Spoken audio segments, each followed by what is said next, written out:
Hi everyone, and a warm welcome to our worldwide audience. This is the final edition in the series of Couch Safari. We're coming to you from Yala National Park, which is located along the southwestern coastline of Sri Lanka. My name is Lanka Dhanapala, your host, and out on the field today we have Chitral Jayathilaka, an award-winning wildlife photographer. Joining him just a little bit later on will be Dr. Preeti Viraj Fernando, CCR chairman, trustee and scientist.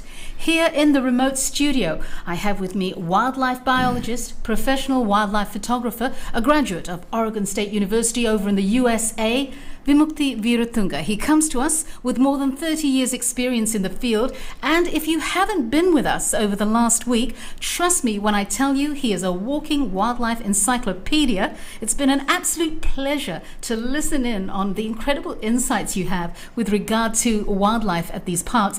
Thank you for joining us again. Vimukti, how are you doing? I'm keeping well. I mean, it has been absolutely pleasure to share my knowledge and being with the studio with you and bringing this very difficult, technically difficult stream from Yala National Park. Absolutely pleasure. It's been wonderful, I agree.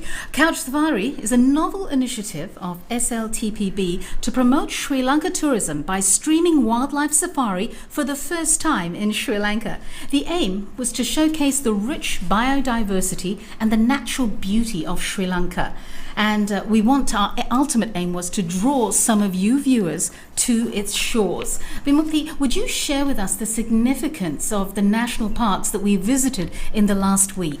Yeah, during this streaming, we have visited Minneria and Kaudula National Park in the north central plains of Sri Lanka. Those two parks are famous for its elephants, which is one of the iconic species in Sri Lanka.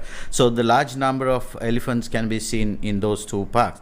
And we brought our second segment from the Udawalawe National Park, again elephant land, but also many other species as well. And the third one is from most favorite park in Sri Lanka, which is the Yala National Park in the southern part of Sri Lanka, which is known as a home for leopards. So we have covered a lot of grounds in Sri Lanka. So I'm very delighted to bring some more footage from Yala.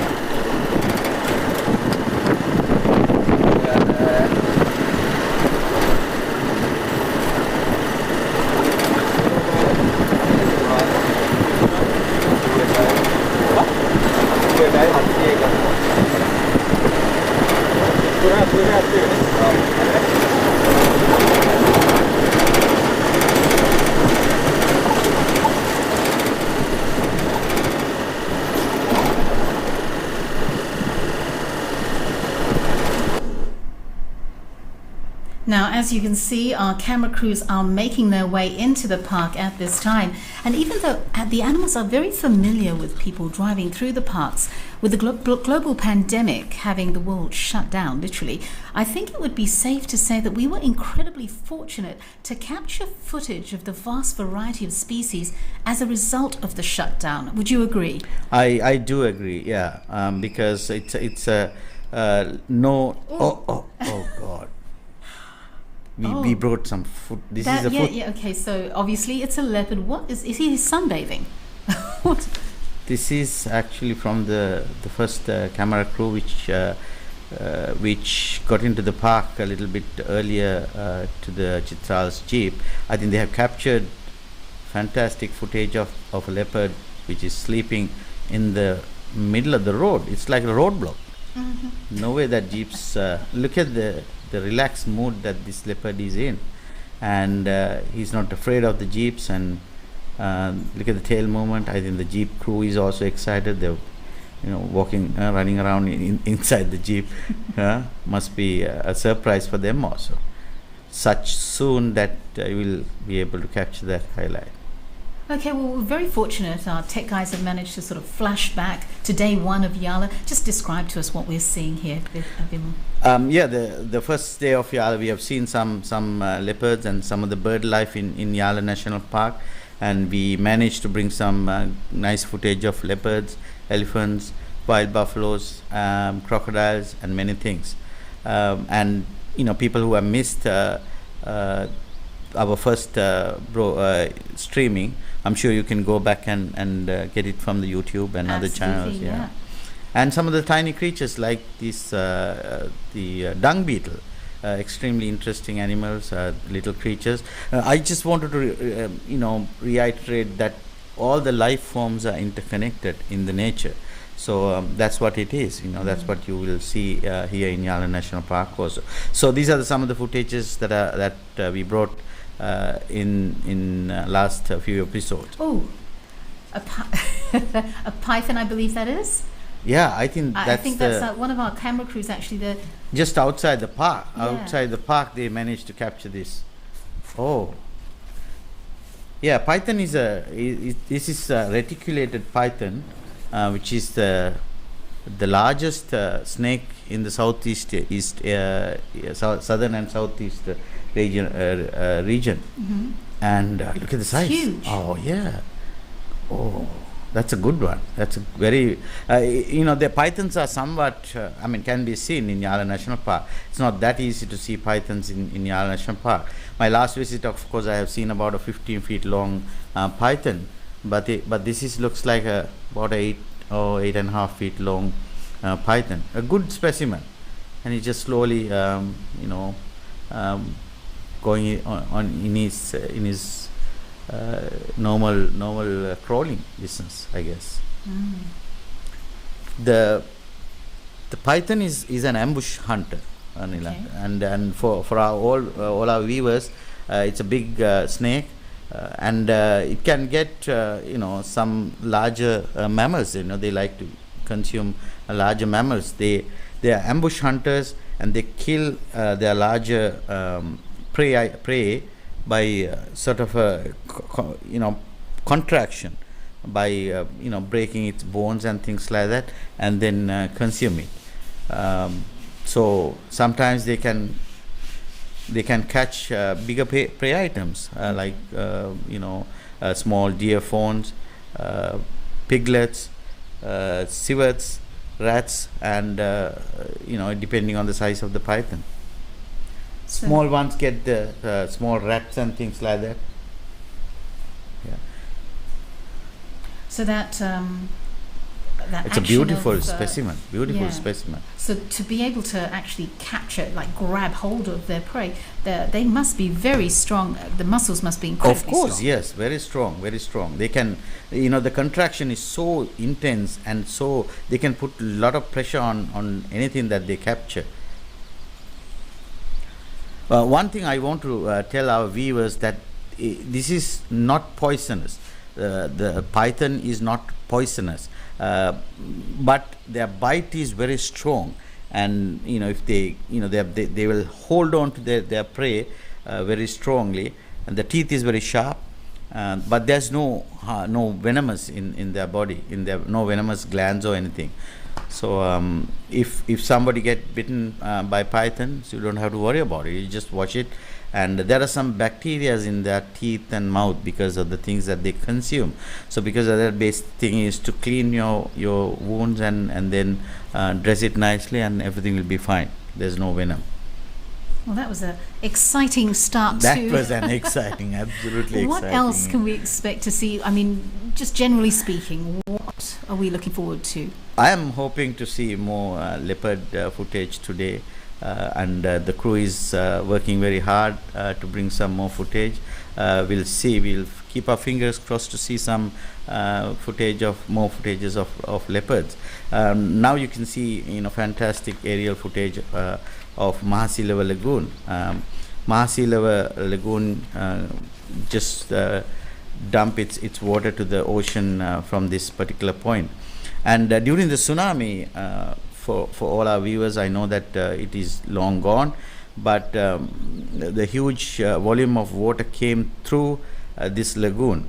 And during the tsunami, most of the Yala National Park was protected by its healthy dunes, sand dunes. But these are the openings that water goes through to the ocean, and these are the places that the tsunami waters came to the park. Absolutely spectacular. Well, while we're watching this incredible scene, want to say thank you to Uber Eats for coming on board and supporting Couch Safari. A quick reminder that as you watch our magnificent wildlife, you can eat and explore with Uber Eats. Use the promo code YALA30EATS to get 30% off your next Uber Eats order before 6 p.m. today. Simply enter the code in the Uber Eats app before placing your order to receive the discount. And I think it's about that time.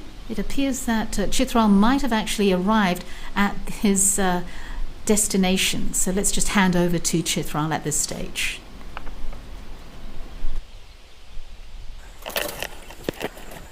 So we are on the Urania Road at Yala National Park in our afternoon safari, and there is a leopard completely at ease sleeping on the road. So we are about 30 meters, 40 meters from it. We've stopped the vehicle, our cameras are on, and we're just watching this majestic cat, so completely relaxed.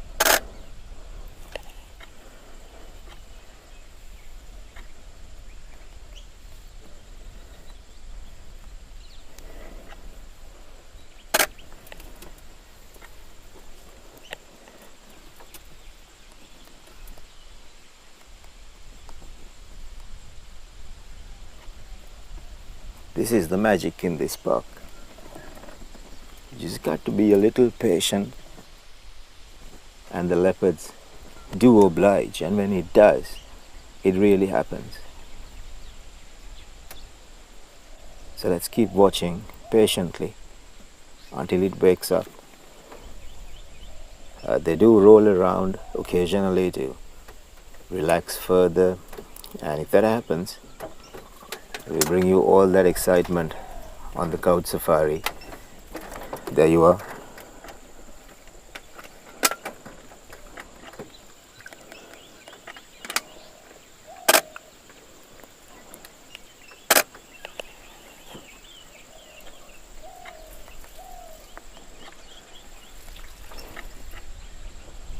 He's gone back to sleep.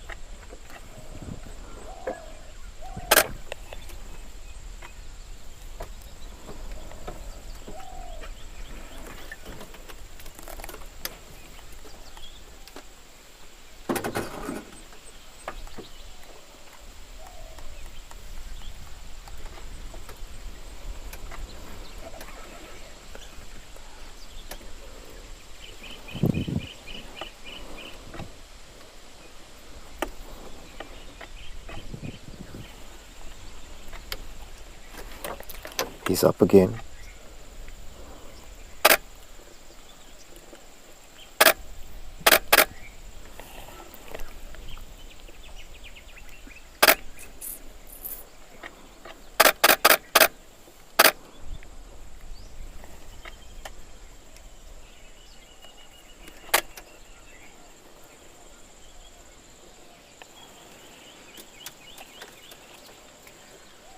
He's looking away from us, but it's just a matter of time. He is going to look back.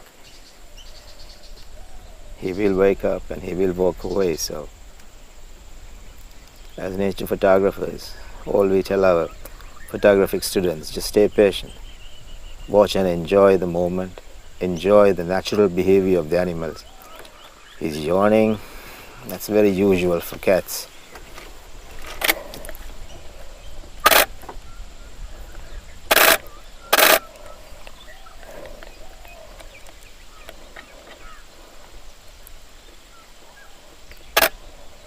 He's just doing his thing as an adult leopard, sniffing, scent marking the trees, and that's what he's doing now. He's spraying urine and scent marking. That's classic adult leopard behavior. He's a territorial female.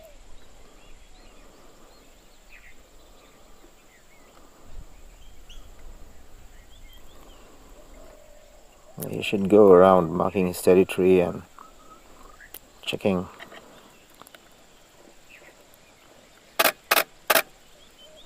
He'll mark again now.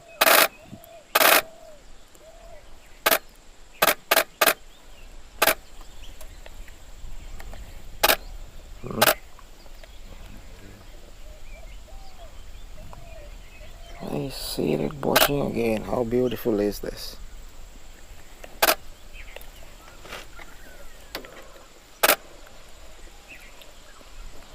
There are lots of ticks on leopards on their face, around their eyes, so they often scratch and try to get them off.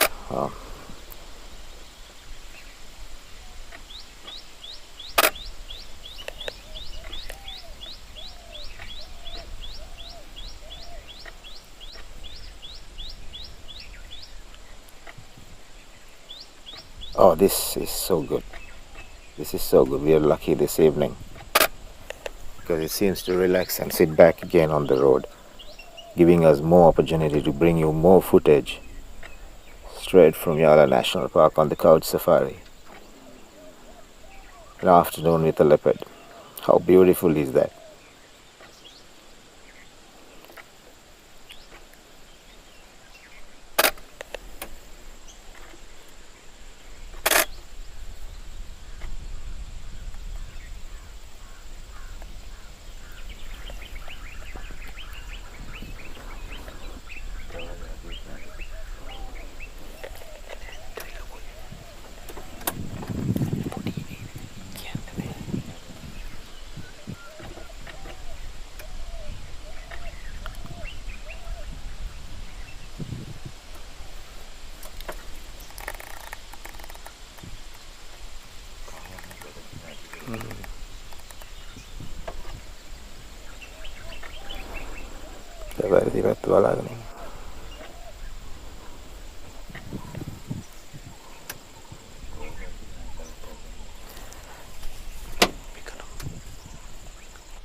Just spectacular. Now we've got Nilu asking, is this a leopard cub? Looks like a leopard cub, Nilu, but I think she's just now remotely connected to the mother, I guess. When they get older, 1.5 years, 1 year plus, then they travel little, keeping distance with the mother. I think it's a similar situation in this animal too. Whatever they do, if they are awake, the tail is dancing. That shows they are totally switched on with their environment, always surveying if there is an opportunity. They are very opportunistic. She's completely relaxed now, but always switched on to what moves, and if there is something that comes her way, she'll snatch it. That's just being a leopard.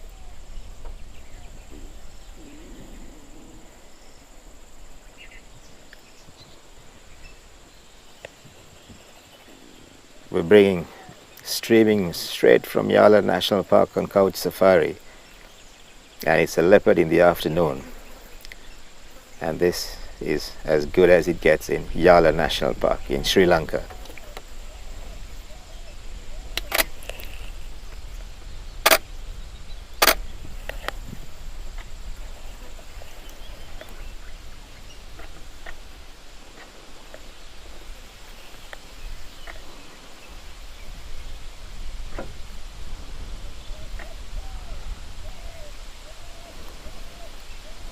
They do have an absolute instinct of stretching when they wake up. That's what he did before.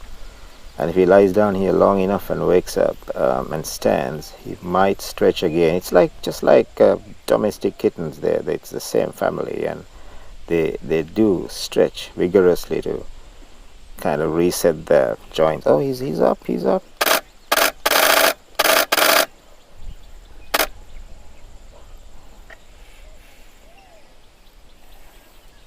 Just go into the bush, but we'll give it some time.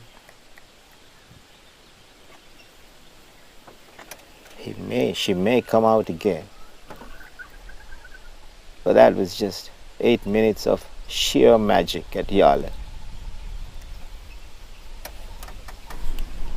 I have to agree, absolute magic indeed.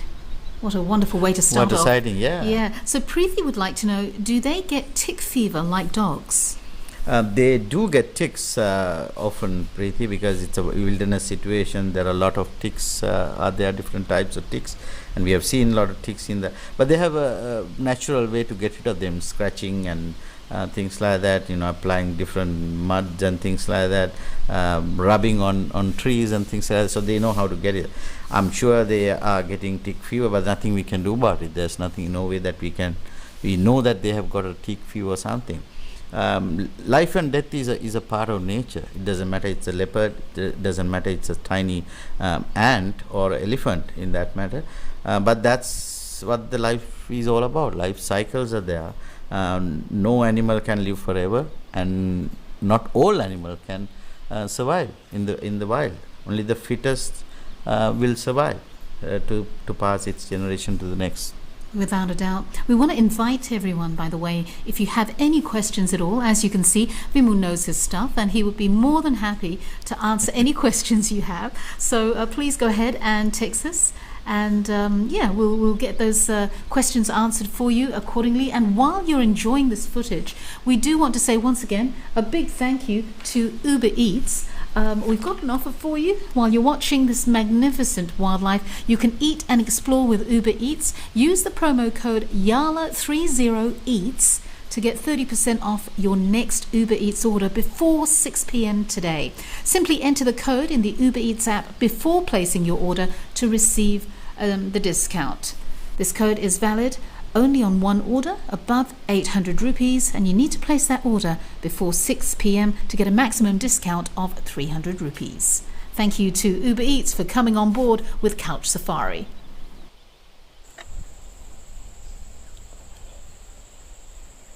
The markings around the nape, around the neck, is very prominent and pretty impressive. And it clearly shows more when they raise their head, just as she did on the middle of the road. Now she started feeding on little leaves, which is freshly growing after the recent rains.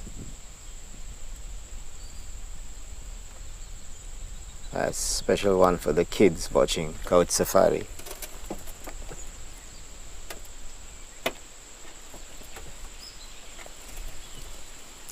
She's gone.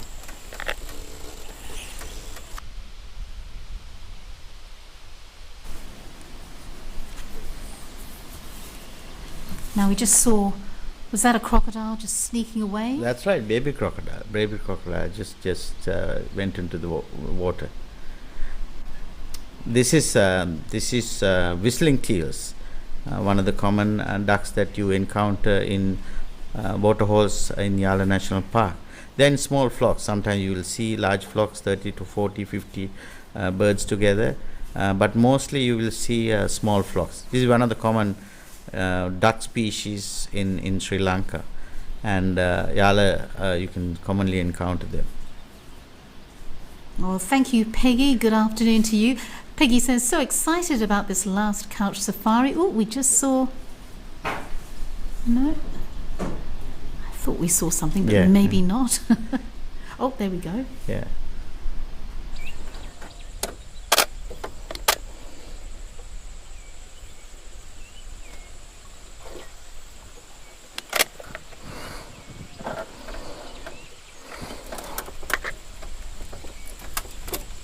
This is a classic wild buffalo. They're not as large as the Cape buffalo in Africa, but still very formidable animal, very strong. Look at the set of horns on the head. They are extremely aggressive, and the villagers believe that if you're on foot on the jungle areas of Sri Lanka, this is probably one of the most dangerous animals to meet on foot.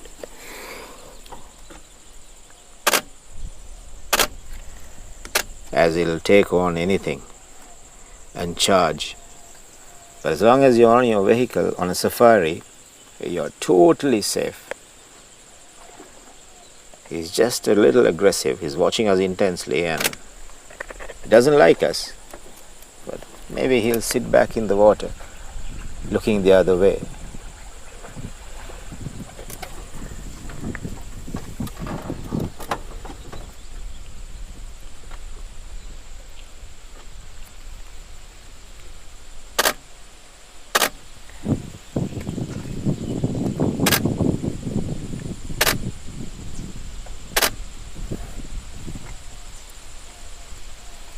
If looks could kill, you'll be dead with that.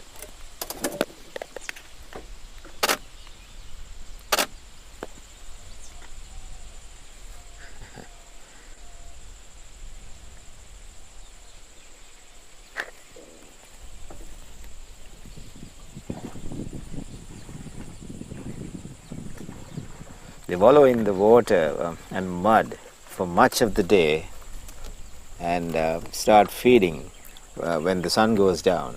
But with the first rains of the monsoon, it's season of plenty for the buffaloes. Their biggest task as they grow old and weak is to negotiate the dry months. Thereafter, they thrive.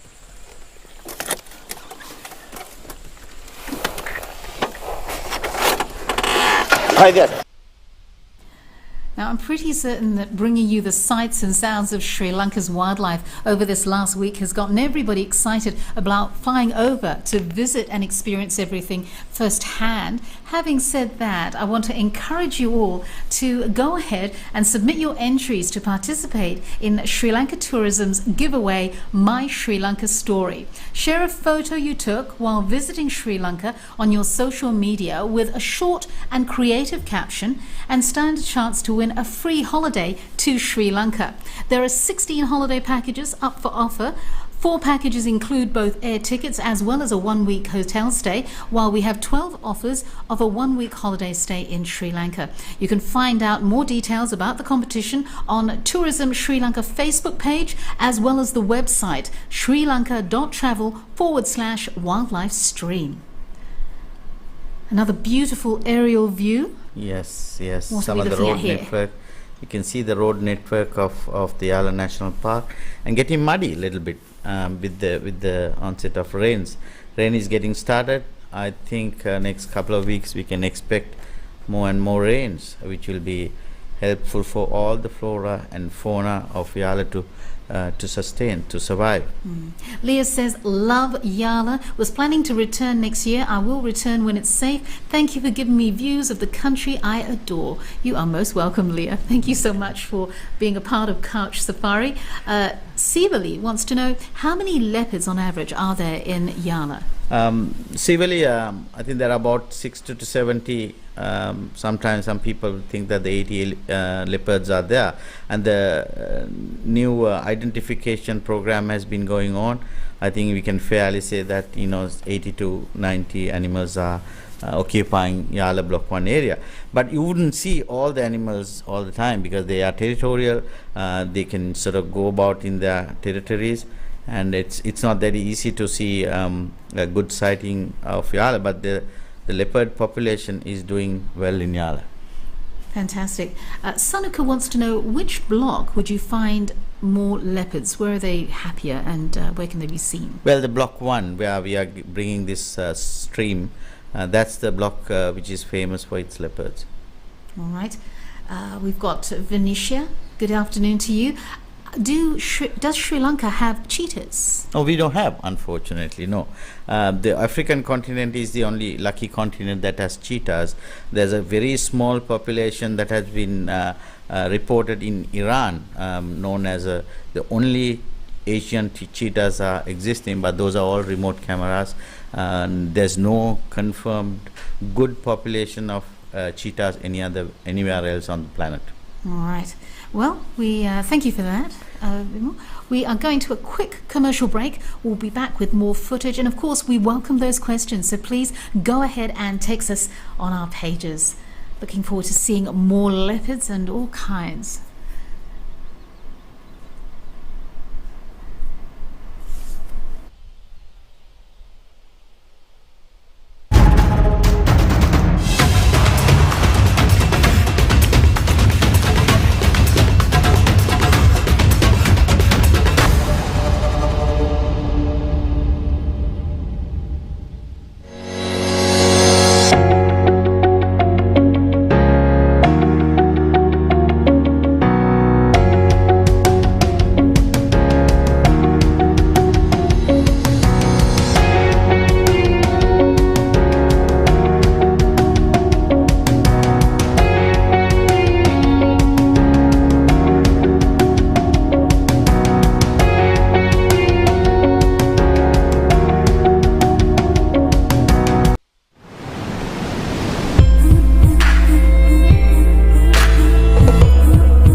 Inspired moments with Cinnamon Hotels and Resorts.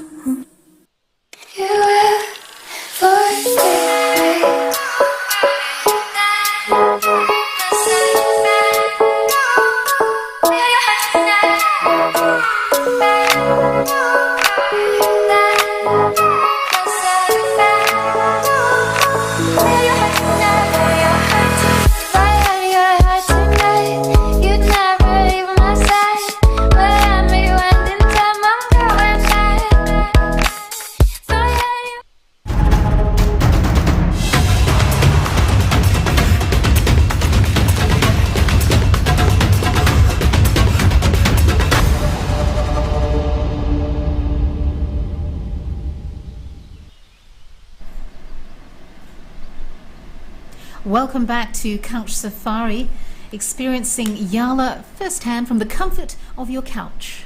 That's right, yeah. This is, of course, the beautiful Indian Ocean, yeah. Sri Lanka is known as the pearl, the Of teardrop Indies. of the Indian Ocean, isn't it? Yeah. And Yala is also one boundary of Yala National Park is the Indian Ocean.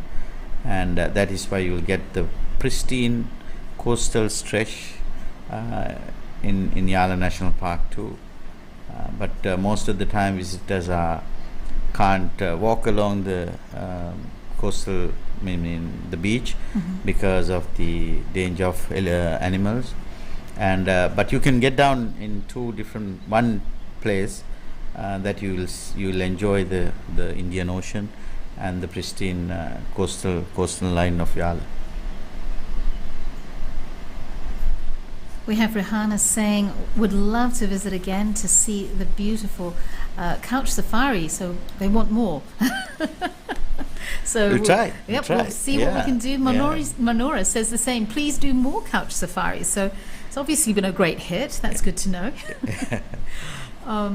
Renee wants to know, can you identify a leopard by looking at its face? We might Yes, of course, yeah. We'll have to save that question for later, I think, Vimu, because I think our field experts are ready to share some footage now. We'll come back to you.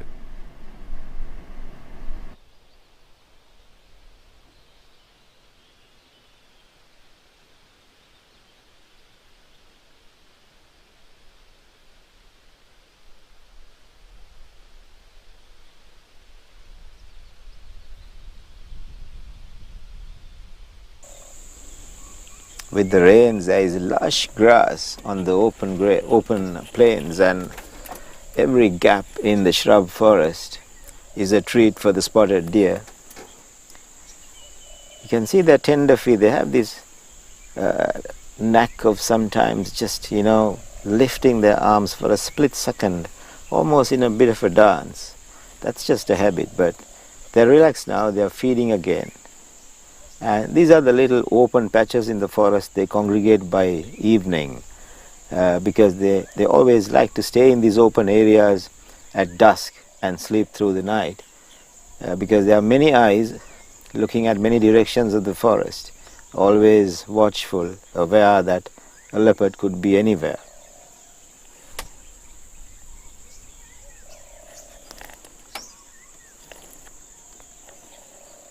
The green carpet of grass is very lush, and Sri Lanka and this part of the country expects rain for the next 2.5 months, so again, lots of stuff to eat. Just got to be careful of the leopard for these animals, but otherwise there's plenty of good times ahead.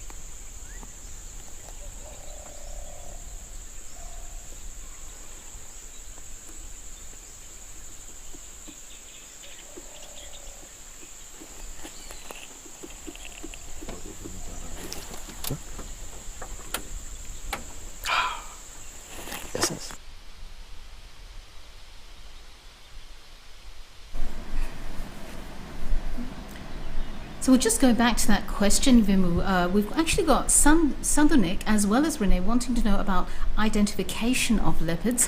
Sandhunik asked, is it through the markings, especially around the eyes, that you ID them? And Renee was wanting to know whether it's the face, that you need to see the face to ID them. Well, both, all the markings are totally different from one individual. That's how you identify. Best is to look at the face markings and also the side markings as well. So yes, the head is the sort of a main area. So the frontal markings is very prominent, and then you can easily distinguish one individual from the other.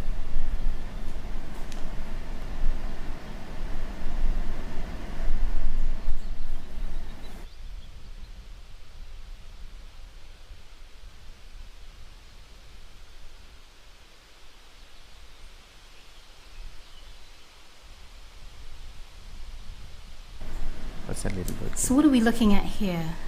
This is the little quail. This is very common in Yala National Park. Barred button quail, both male and female. Of course, Mrs. Quail is always with Mr. Quail. It's a ground bird, common but very difficult to see them. They don't come to the open areas very often. I see.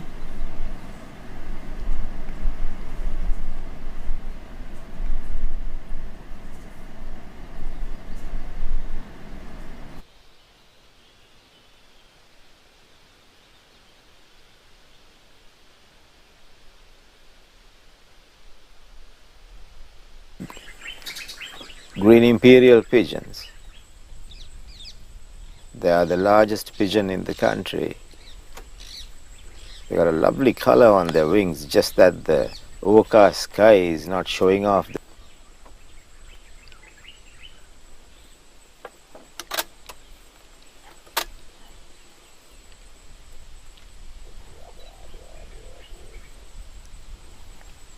There are 3 of them. They're quite widespread in the dry zone and occasionally seen even in the city of Colombo. Yet a very, very pretty pigeon, a very pretty bird.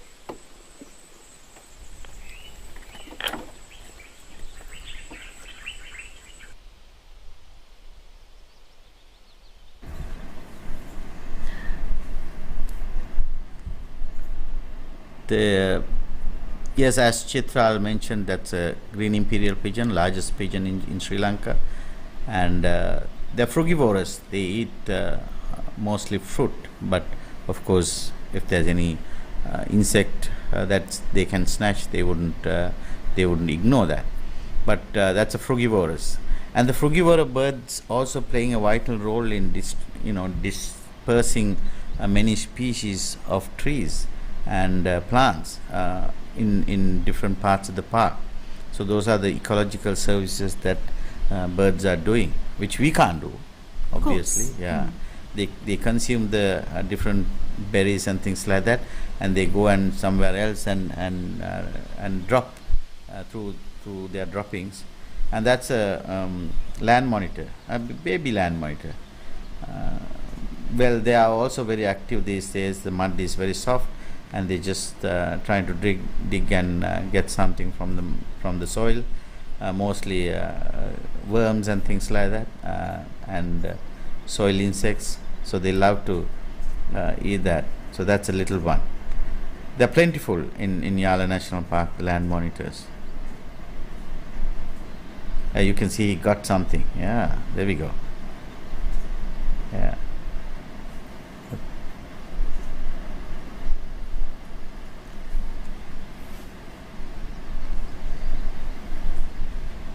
A keen sense of smell, and then they can detect many things underground. Just imagine that. How do you pick a exact place to dig? But that's part of their survival. Long claws, and because they can easily dig soft soil, which is a little bit muddy these days because of the rain.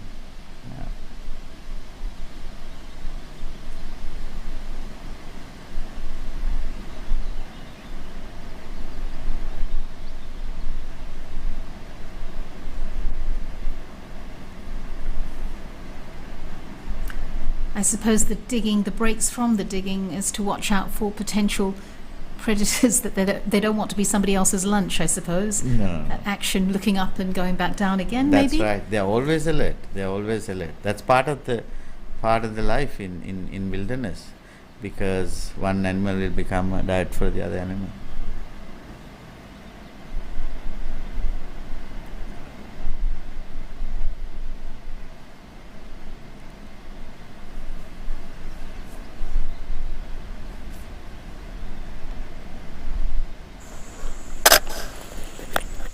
See, the spotted deer congregate in numbers in the evening. They're crossing the road, a little confused, they're going back, but this is the time with the late evening dusk approaching. They get to these open areas for safety.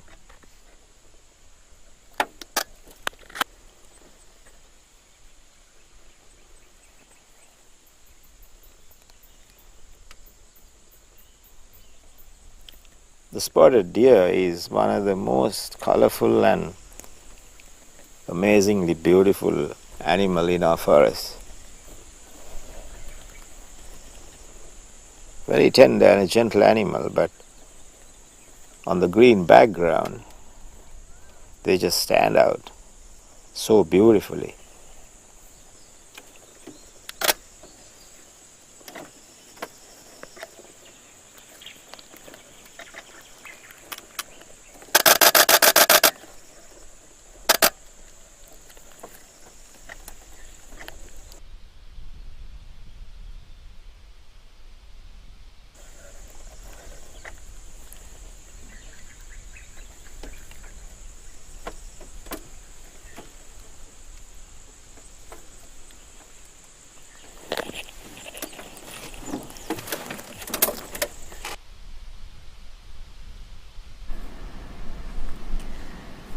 So as they make their way to the next destination, we really want to encourage you. Today is the last day that you can enter My Sri Lankan Story. All you have to do is share a photo you took while visiting Sri Lanka on your social media platforms with a short and creative caption. You stand to win a free holiday to Sri Lanka. That's right, there are 16 holiday packages on offer. 4 packages include both the airfare as well as a week's holiday stay, while we have 12 offers of a 1-week holiday in Sri Lanka. For more information, please log on to the website srilanka.travel/wildlife stream. It's slightly overcast evening and they seem very relaxed.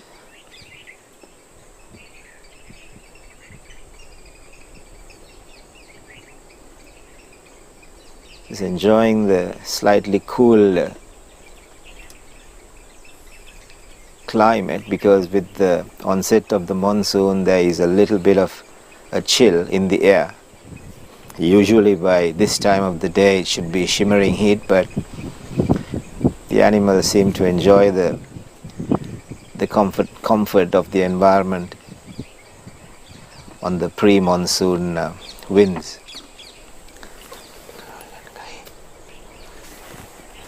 There is a very artistic tree just before the sambar, and on that there is a male peacock who's just climbed the tree, and the plumage is beautifully draping down, fluttering in the wind.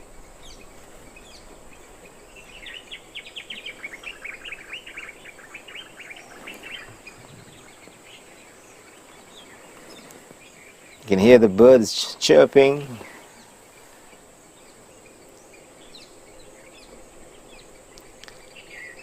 And just the sun is just about coming out of the clouds,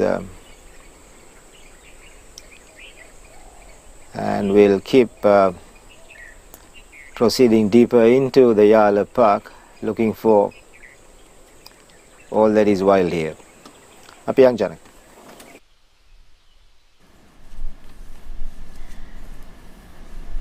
Well, it's definitely turning out to be quite the afternoon. Lots and lots of sightings. Oh my goodness. Got a crocodile going in. Yeah, the foreground is the whistling teals, as I mentioned earlier, and the massive crocodile was just crossing right behind them, and he's sitting there. And oh yeah, wild boar is also there. They're very common. Wild boars are very common in the park, We'll see plenty of wild boars. One of the ferocious predators. I would say that even the leopards also afraid of wild boars. They usually, if leopard is really really hungry, they'll go for piglets, but sometimes they'll get shots from parents and other members of the herd, the group. This is very aggressive animal. We have seen, I think we have witnessed one bad episode in Yala National Park where 3 or 4 pigs got together and killed a leopard. Yeah. Is that right? Yeah. But they're a big part of the Yala ecosystem, and they're multiplying well. Population is doing very well. So they are common in Yala National Park. Nimesh would like to know which national park has more leopards, Yala or Vilpattu? Well, tough question, Nimesh. Vilpattu is bigger. Vilpattu, nobody has done a extensive study on populations of leopards, including Yala, because yes, studies have been conducted, but can't say exact numbers. Both national parks are popular for its leopards. He seems very relaxed. He is. So we've got some great comments from our viewing audience. Oh, what's this? Oh, that's that green pond frog, I think. Yeah, Hexadactyl. Very common in the ponds these days because of the rain. You see hundreds of them in the ponds.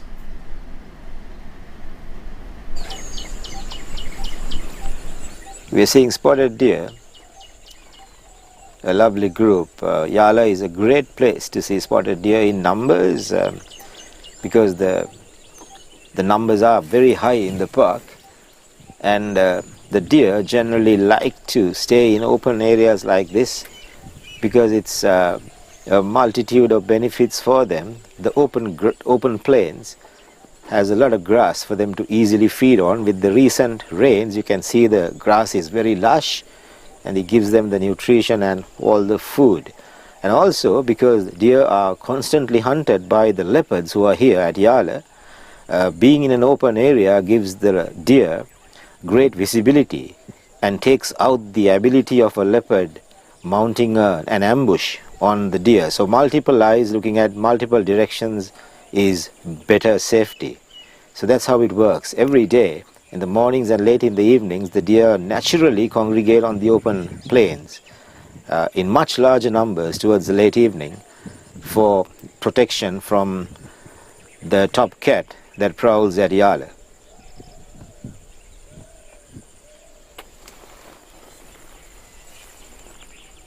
There's also a tiny little calf there, more to the left. If you can catch it on the camera, it just got covered. It almost resembles the cartoon character Bambi. Such a lovely, beautiful young. The small deer are perhaps amongst the cutest animals in the world. And in India, they are also called chital deer, though we here call them spotted. It's funny, when I go to India, some of my friends say that it almost resembles my name because I'm known as Chitral.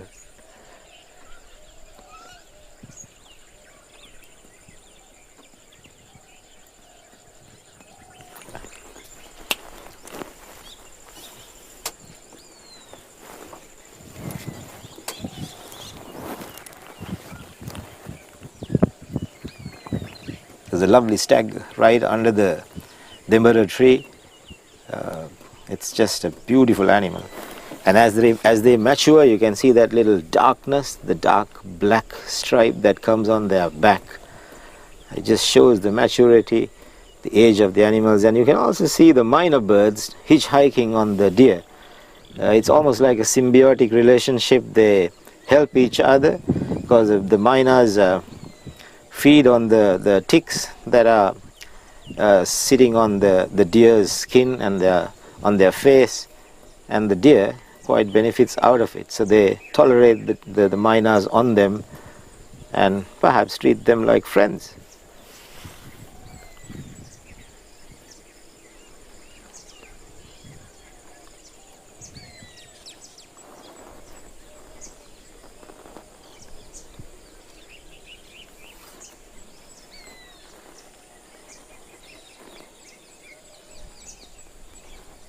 Oh, that's beautiful. Very excitable animals by nature, always alert, because that's what keeps them alive. Because when they're very young, if they get separated from their group, the jackals may hunt them, and as big as they can get, they're never big enough for a leopard. So they're constantly being careful, always watchful, and almost too watchful. Sometimes you really wonder whether they ever relax in life.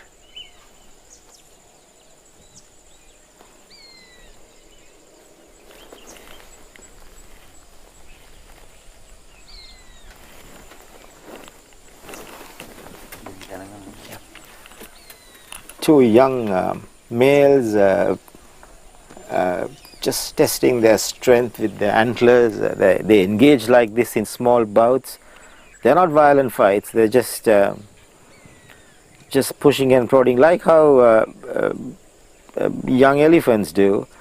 Because one day, when they want to mate and become the alpha male in a herd, they will have to do that for real. So this is training time for these two, and they seem to be taking it pretty seriously this evening.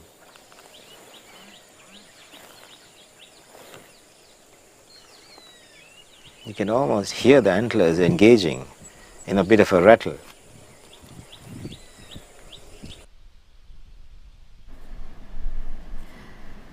So we have a question from Fly Lanka. Good afternoon to you. Fly Lanka wants to know, do male deers drop their antlers during a particular season? Yes, they do drop their antlers annually, and then there's no particular season, of course. And when they drop their antlers, and it grows back, and as you're getting older, there'll be more and more branches on the antlers. So if you have a big stack with so many branches, you know that's the older male, and that's how you dominate in the harem, in the group. And only the males have antlers. For all our viewers, I would say that females doesn't have antlers. Now these guys are just doing some sort of a play fight. It's also testing your strength. That's what the play fight is all about, and how strong you are, and try to test whether you will become a leader of this particular group, so that you have access to multiple females for mating. So it's mating rights. Okay, I suppose at the end of the day it's all about that, isn't it? I don't know. We have Anu asking, was that peacock that we saw earlier, was the peacock green? They're usually royal blue. It depends on the direction that you're looking at, and also the direction of the light, because those are all reflective colors that there on peacocks. It is definitely, it's a blue. It's a blue dominant. Blue is the dominant color of the peacock. Yes, we agree. We've got a question going back to the leopard. Sivali wants to know, are there names associated with the various leopards at the parks? Very quickly. Yes, Sivali. There are a group of enthusiasts have started the leopard identification program through taking pictures and comparing like a database, and they do have named most of the leopards that they have already identified. Now, what's this we're looking at? Oh, these are mongoose. Yeah, this is ruddy mongoose. Ruddy mongoose. Yeah, a pair of ruddy mongoose just searching something to eat, or just going their normal routine. And they are also very, ferocious predators, even though they look small. And they also get some small insects, cockroaches, scorpions, anything that they can get. Sharp teeth, very active in the daytime, and beautiful. Yala is the ruddy mongoose that you will see here on the screen is common member of the mongoose family in Yala National Park.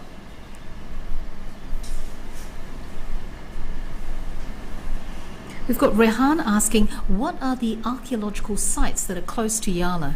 Oh, very interesting question, Rehana. The Yala has a very written history back in 3rd to 4th century BC. Situlpawa Vihare, Magul Mahavihare, and also Akasa Chaitya rocks that you will see, you have seen, we may see that Akasa Chaitya rocks from the drone, and those are some of the archaeological sites within the national park and just in the boundary of the national park. And Situlpawa Vihara has a long history. In the 3rd century BC, there were about 14,000 arahats, which is the priests, were lived in Situlpawa area. That was very interesting.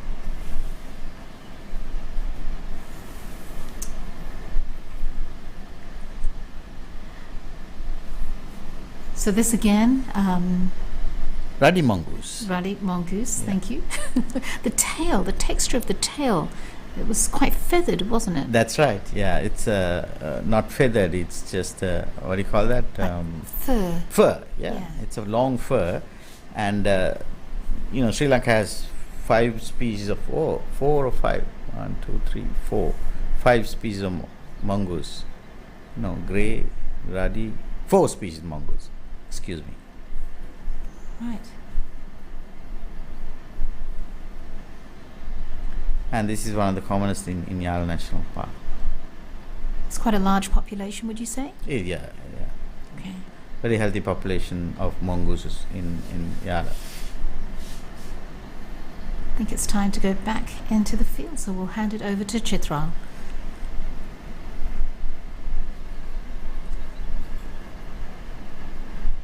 Couple of rose-ring parakeets sitting on the branch, probably looking for little berries. They're a very common bird, spread across the country. There are many of them in any farming areas, including just around the capital city of Colombo. They live in little flocks. They fly together and makes a very distinct call. Loved much by the nature lovers, but not so much by the farmers, because they can create a bit of havoc in the paddy fields during the cultivation times, but nevertheless one of the most beautiful birds found in Sri Lanka.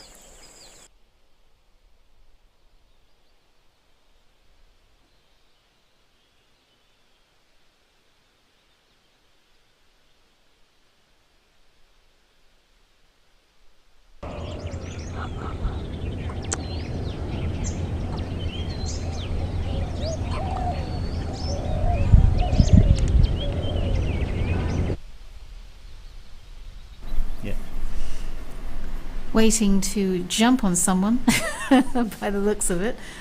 No, they're resting and basking. Right. Opening. So is that a temperature regulation type? That's a temperature regulation of a cold-blooded animals like reptiles. All the reptiles are cold-blooded, and they have to regulate their temperature by basking. That's how it is. Yeah. I got enough. Change the position depending on the direction of the sun, I guess. Yeah, they're trying to maximize the heat that they're getting into their body. So depending on the direction of the sun, they also change the position. Black nape hare. Very common in Yala National Park. These days you will see large number of black nape hares are in the open grasslands because of the rain. The new grasses, new shrubs started growing, and they love this new life, new plants, so that you will see a large number of black nape hare in Yala National Park these days. Anja wants to know, are there any plans to limit the number of jeeps entering Yala National Park in the future, for example by filling jeeps up rather than letting them enter with just 2 passengers? That's a tough question because the authorities have been trying to do that for last so many years, and it's one thing, it's a tourism pressure. Number 2 is the livelihood of the local people, and to strike a balance is going to be always tough, and it's a political issue than the environmental issue now. Yeah. So Suranga says, what is being done to address the killing of leopards in the central parts of the country, as we benefit economically through tourism by exploiting what Mother Nature has gifted us with. We owe a similar, if not greater, debt and responsibility to protect these creatures. I totally agree with him, and the government of Sri Lanka and the Department of Wildlife Conservation has already launched some programs to make increase the awareness of the people that are living in the highland mountains. And sometimes people also get scared when the leopards started to roaming around their houses, and that is all because of the shrinking of habitats. And also the another issue is that they also have pets and animals, the cows and goats and things like that, so that leopards also slowly approach to get them as an easy prey item. So it's a very difficult situation, but a lot of awareness programs is going on, and then the government or the Department of Wildlife Conservation is dealing with the plantation owners, the companies, try to address this issue. Right.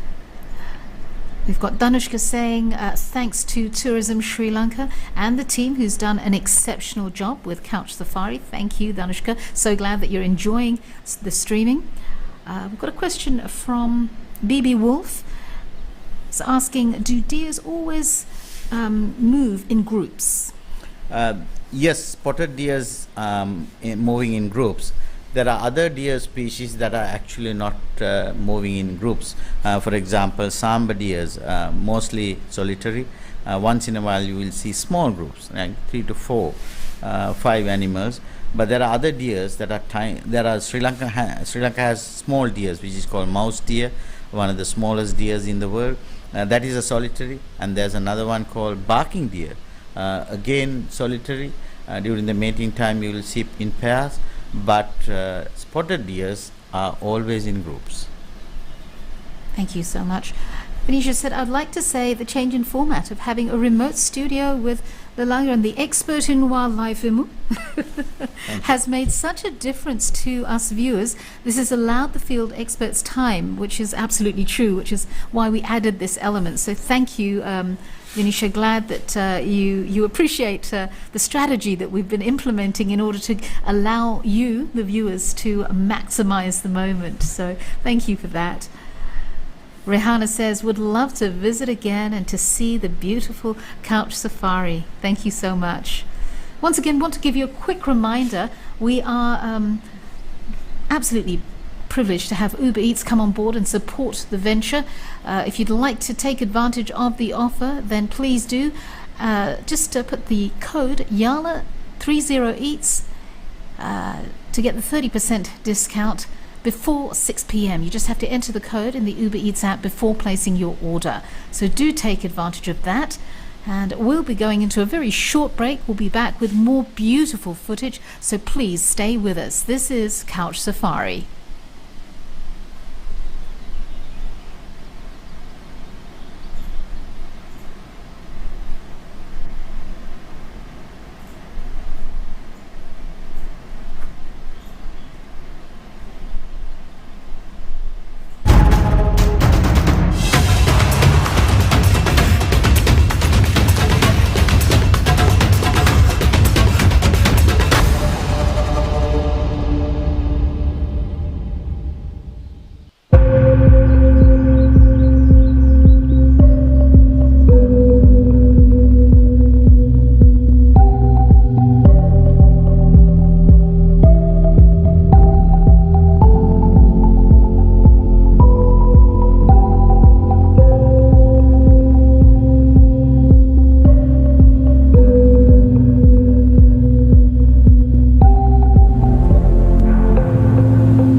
This is Couch Safari. Good afternoon to all our viewers, and thank you for joining us for this final streaming, checking out the wildlife of Sri Lanka. Want to encourage you all, today is the last day to be able to enter My Sri Lanka Story. All you have to do to be in to win a trip to Sri Lanka is to share a photo you took while visiting Sri Lanka on your social media platforms with a short and creative caption. You'll be in to win one of 16 holiday packages. We've got 4 packages that include both the air tickets and a 1-week hotel stay, while we have 12 offers of a 1-week holiday stay in Sri Lanka. So if you'd like to find out more information about that, please log on to our website, www.srilanka.travel/wildlife stream. Just want to say too that while we have all this beautiful footage that's been obviously taken using a drone, everything was done according to regulations. The habitats were not in any way disturbed, just to reassure you that we're abiding by the rules and regulations of these different national parks. Going to be enjoying some more wonderful footage here at Yala National Park. Sit back, literally, get cozy and enjoy Couch Safari.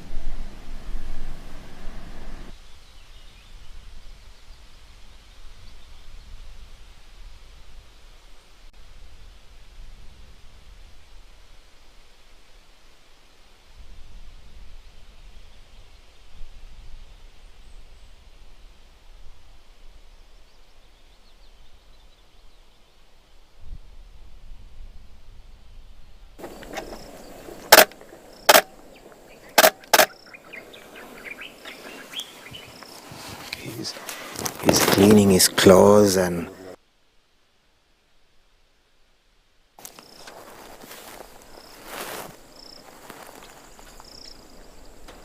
this is a beautiful specimen, just relaxed.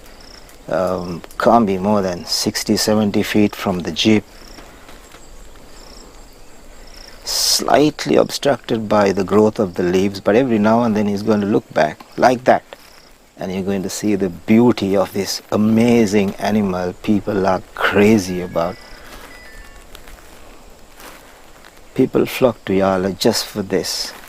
Leopards are such an attraction in Sri Lanka, and it happens to be the top cat in the island, certainly the biggest attraction in Yala.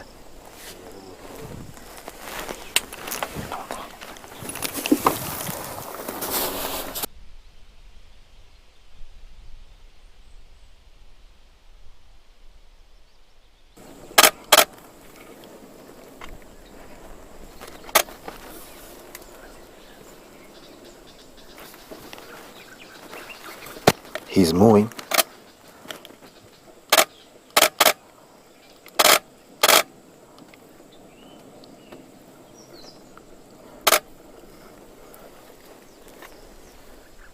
She's gently gliding into the jungle.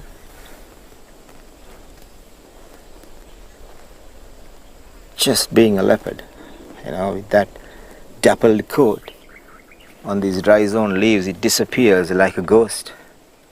Still walking. Yes, I hope you're getting this on the camera. You can just see bits and pieces of it walking through the jungle. There you are.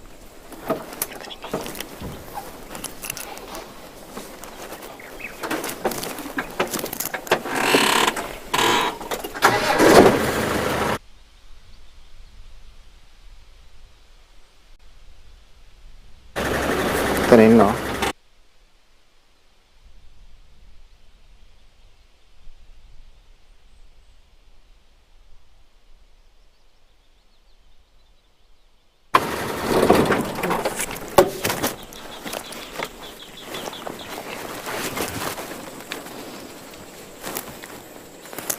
Yes, I take that. He's just sat by the dried leaves and twigs because they naturally like to be camouflaged. And when it comes and sits out in the open, that's a moment when leopards don't mind being seen. That's the magic. He's just gone flat on the ground, completely relaxing there, having a bit of a leopard snooze.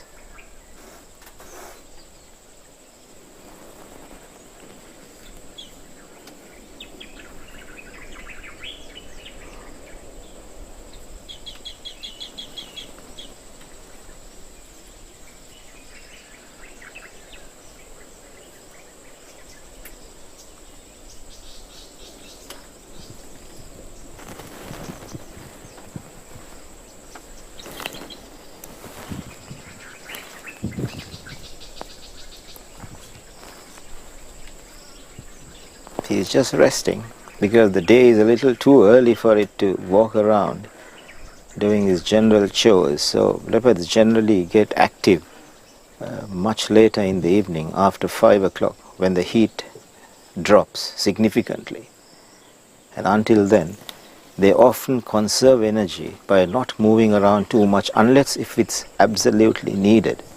Just doing enough to get through the midday heat, and in the evenings they would walk around their territory, marking it, spraying urine. That's the way they mark their territory, and most leopards are territorial once they become adults, hunting when they have to and caring for their young, being the females.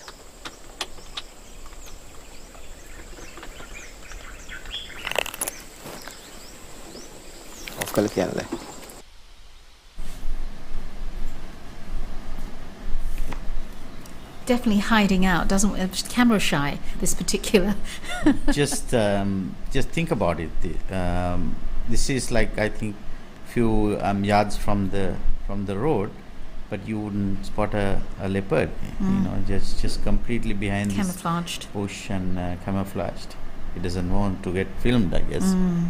Nilukshi wants to know, what is the noise in the background that sounds like a machine gun? Our Nilukshi, apologies, Nilukshi. That is a camera shutter. Just Chitral's camera. Chitral is a capturing every moment. That's right, Savoring it. Yeah. So our apologies for that noise. Fly Lanka wants to know, are there snake species in Yala? And because he says we didn't encounter a lot of snakes. Well, I think you might have missed the beginning of the streaming, because we had a surprise encounter with a massive python. Is that right? That's right. Yeah. So out of 103 species that are recorded here in Sri Lanka, there are about 30 species of snakes recorded in Yala National Park. But we don't get down to the ground level and walk in the forest. That is why you wouldn't see most of the snakes in the streaming. That's a whole different ball game when you want to film the snakes and other ground animals.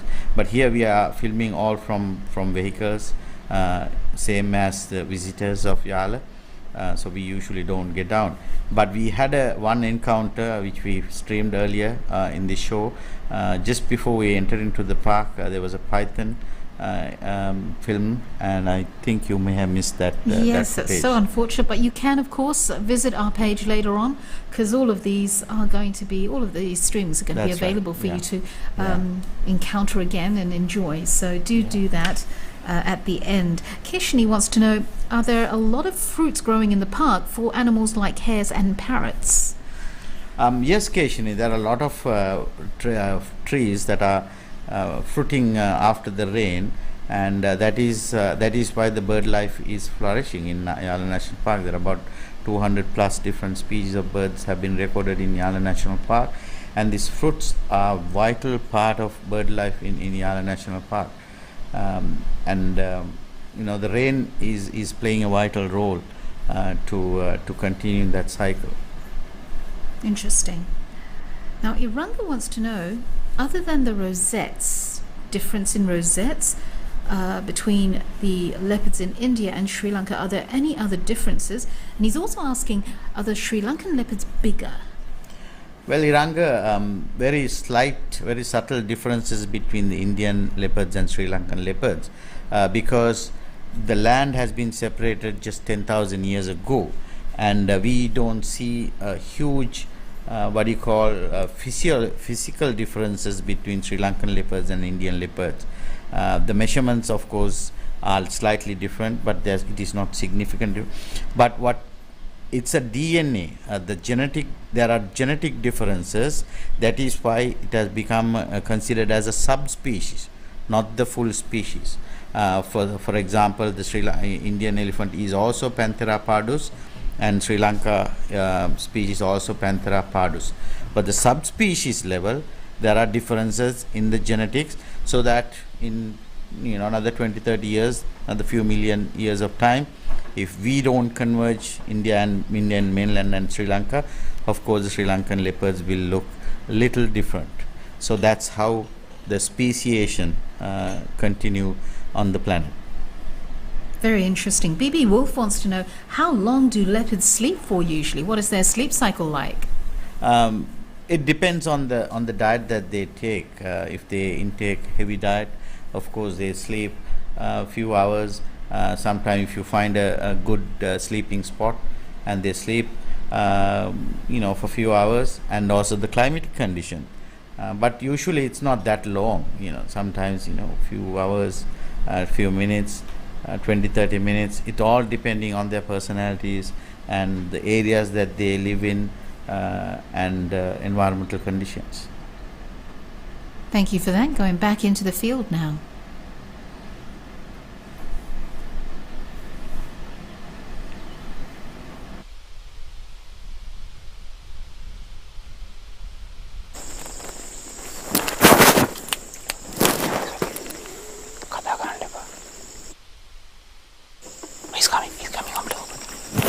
The leopard is coming to the road.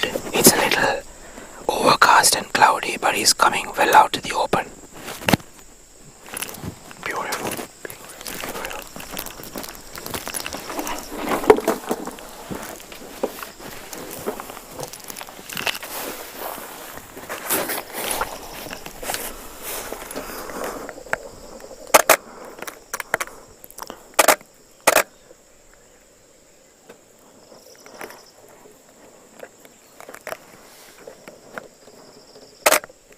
He's very cautious. He's looking at us, and he's gently coming to the road. This is brilliant.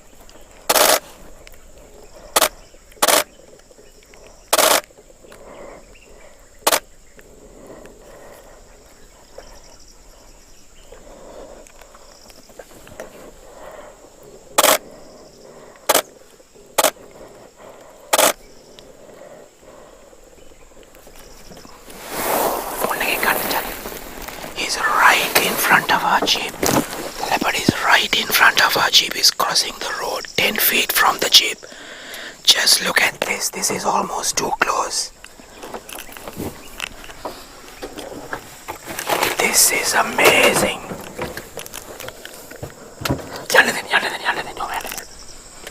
We're going to let him walk. We're going to let him be relaxed.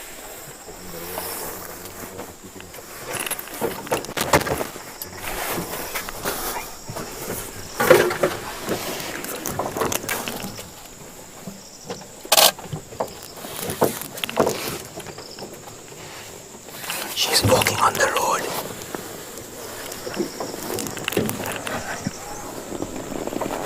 She's walking. Shh.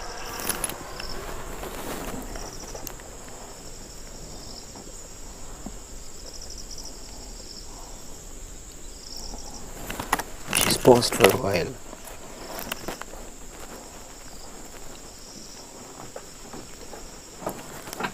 Just about going into the bush there. Gamu jarang hemi to gan passe.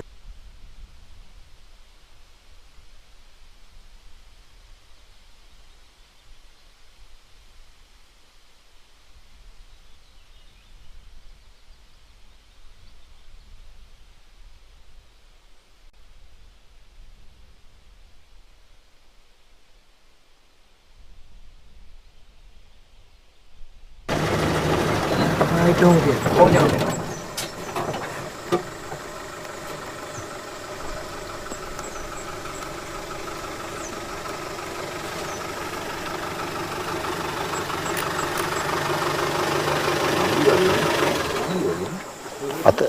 Ate podi out.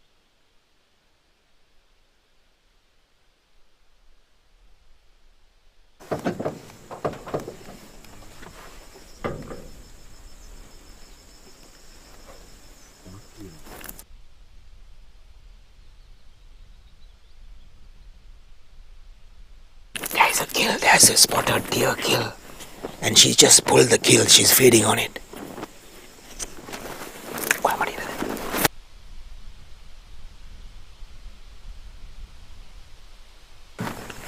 She's feeding on the open. She's opening the kill. She's just about opening the carcass. It's a new kill, and she's opening the carcass because the underside of the belly is what they feed on first.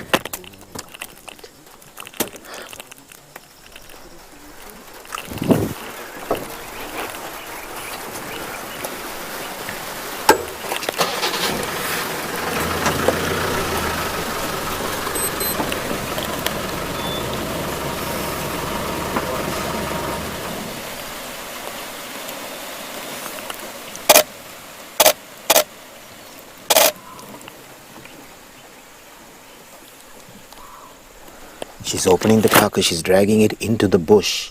It's a new kill, so she hasn't fed on it at all. So for more safety, she's pulling it out she's pulling it from the out in the bush. She's pulling it from the gap in the bush deep into the shrub so that it can be hidden away, and she will be now feeding on it. This is typical leopard behavior.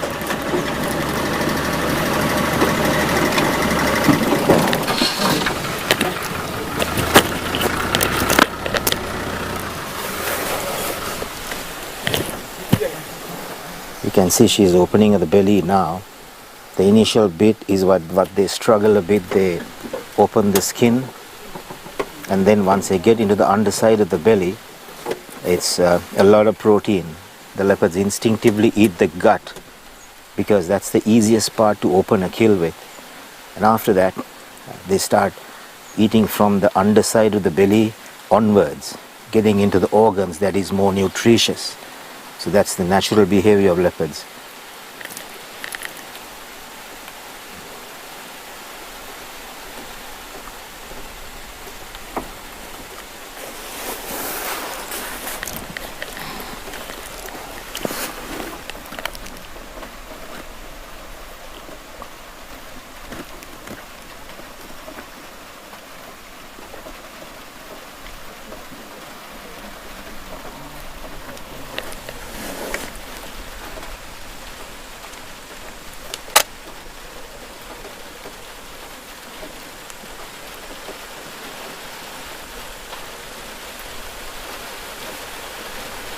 She's watchful, she's occasionally looking back whether to see anything is around, any competition, because there could be males around in a territory.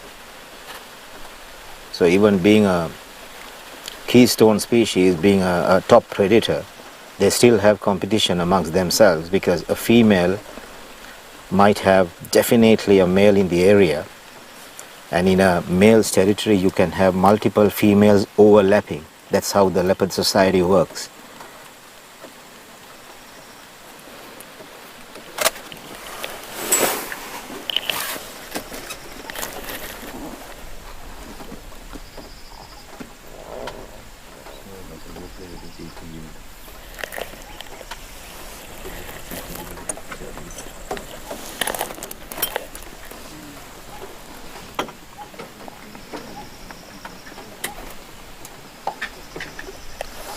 So she was a very bold female who walked right in between two jeeps and walked by the filming jeep. There wasn't anything more than 7 to 10 feet between the leopard and us, and that was extremely bold. So that is the magic of leopards in Yala.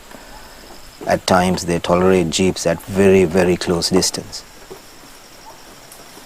She's pulling the carcass further into the bush now.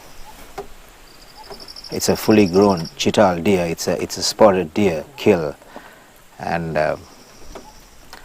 looks like she would have made that kill in the mid-afternoon, because she's made the kill, walked about 150 meters, just relaxed, and she came back to the carcass to feed on it.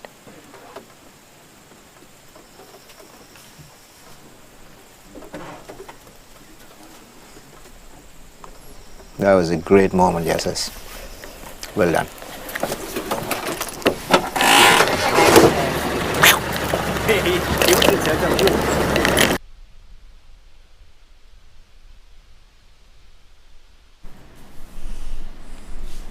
And while that leopard is having a rather late lunch, we want to encourage you to take advantage of the offer that's available to all our Sri Lankan viewers.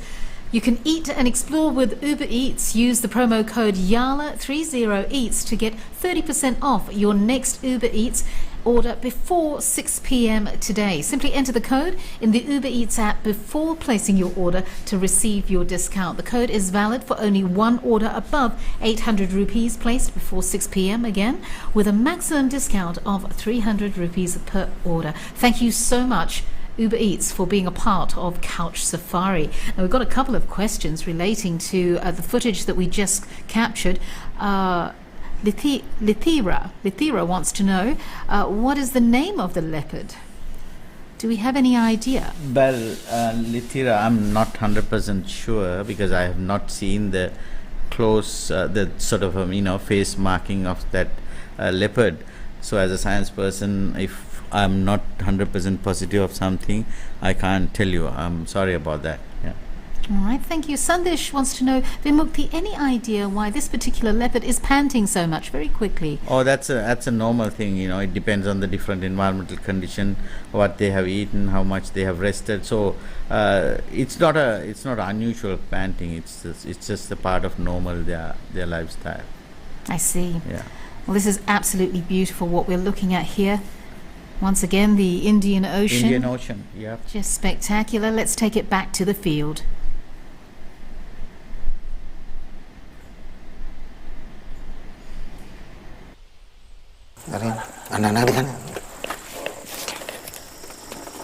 She feeds for a while, gets up, looks around.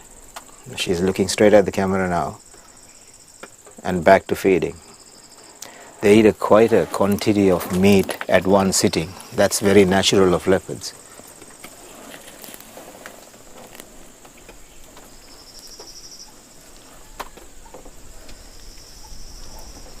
It's often believed that they eat as much as 20 to 25 kilos of meat in one sitting. So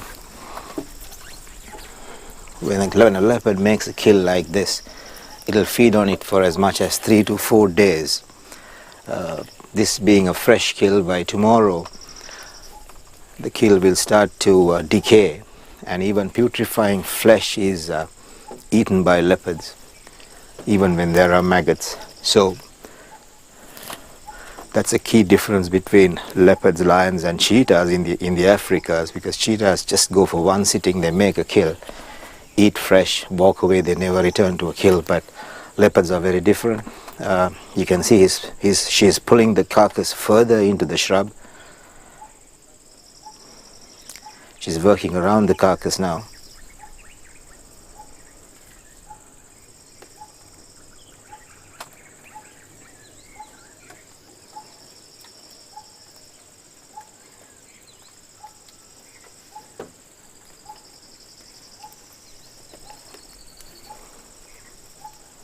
Taking a little brief moment and back to feeding.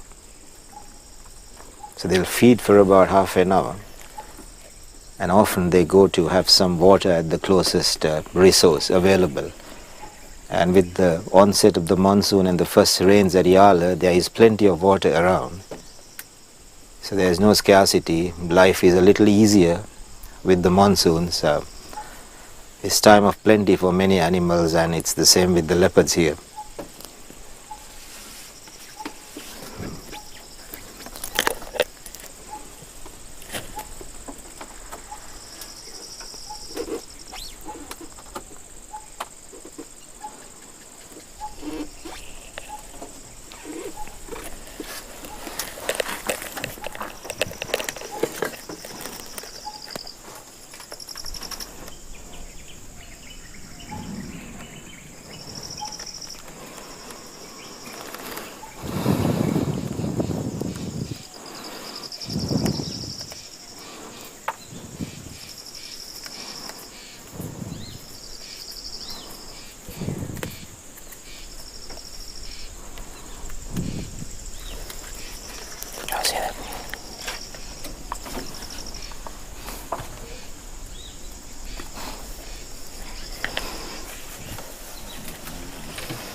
So since the leopard is busy eating and it's pretty much hidden in the carcass, we've got some fantastic footage for you on Couch Safari. This is truly magic to catch this kind of leopard behavior.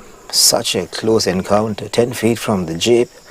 That's as close as leopards get. So we've been lucky. I think all our viewers have been lucky. We are going to leave the lady to feed peacefully. We'll turn around and go towards a different area, hoping that we will get even luckier this evening. Janaka, let's go. Thank you, Chitral. Now, we've got a couple of questions relating to the kill. Cheryl wants to know, she says, well done, crew. And then she says, don't they share their kill? Sometimes they do. If they have cubs, they do share the kill, definitely, because mama has to kill for the cubs. That's part of, major part of her breeding, rearing Behavior. up the kids. Yeah. But not with males or any other similar females. No, they don't. Right. Now, Renee wants to know, why did she leave the kill? Was it to have a rest before eating more? But Chitral did answer that question, didn't he? He did. Renee, if you missed that part of Chitral's explanation, they usually leave the key, not the key, sorry. Kill. Kill. And then stay close by. They usually don't go too far, and they, as a part of guarding the kill. But they do visit to the kill, and then it will take 3 to 4 days to finish the kill, depending on the size of the prey, of course. But that's the normal behavior. Kishani wants to know, do leopards often travel and hunt alone? They hunt alone. They don't hunt in groups like cheetahs. These are lone hunters, ambush hunters, absolutely sharp in their hunting. But their attempts, if you attempt 100 times, they are successful only 5 times. Just imagine that. So 95% of the time they'll fail. So being a predator is not that easy. Life is not that easy. People think that it is easy, but it's not that easy. BB Wolf is asking, what are the biggest animals that leopards catch? Well, they do catch sort of half-grown buffaloes, full-grown samba deer. That's what we have seen. I would say that big samba deer is the biggest that they usually kill in Sri Lanka. They wouldn't attempt to kill large, full-grown, the wild buffaloes. No, they wouldn't attempt that. Right, well, don't forget, guys, you want to enter the My Sri Lankan Story competition. Today is your last opportunity. Share a photo you took while visiting Sri Lanka on your social media platforms. Visit the website srilanka.travel/wildlife stream to find out all the information you need to know. 16 different holiday packages up for grabs. It really is worth your while, so do find out more information. You are watching Couch Safari.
Here, Doctor, we see the very pretty Ranavara That's right. flowers. I mean, it's so pretty. It's very, very abundant in the park.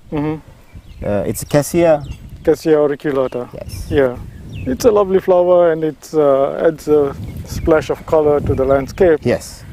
And also, they make tea out of the flowers. They make the tea bags now. Oh, they make even tea bags? Yes. Wow. So I it's- must try that. It's freely available in the supermarkets. Really? Used to be Wow. a local herbal drink. That's right.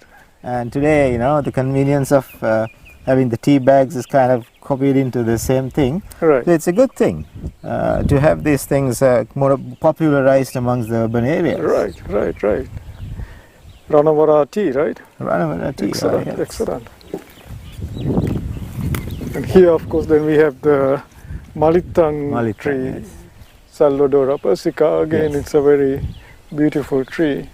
In fact, my wife calls them dancing trees because they are all, All same shapes and sizes. Yeah. See, and that way.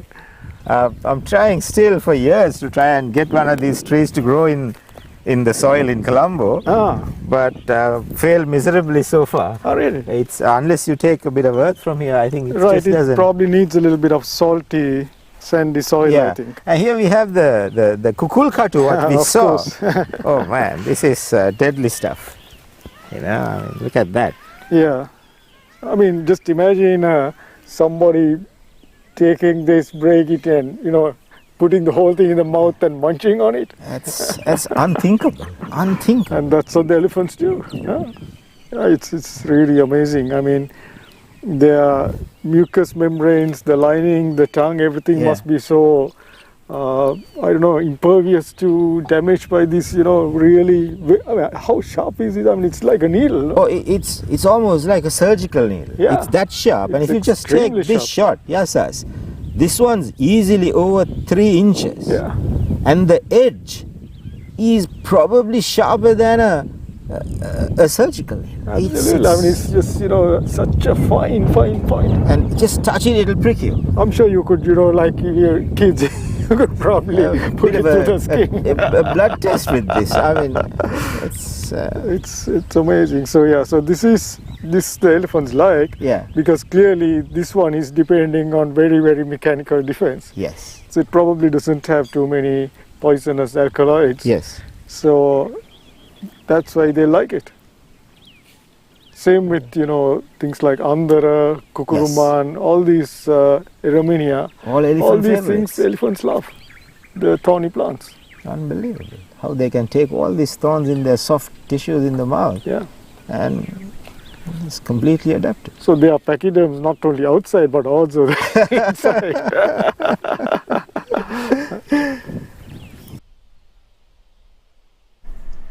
Delighted to have Dr. Preeti Viraj Fernando there joining Chitra.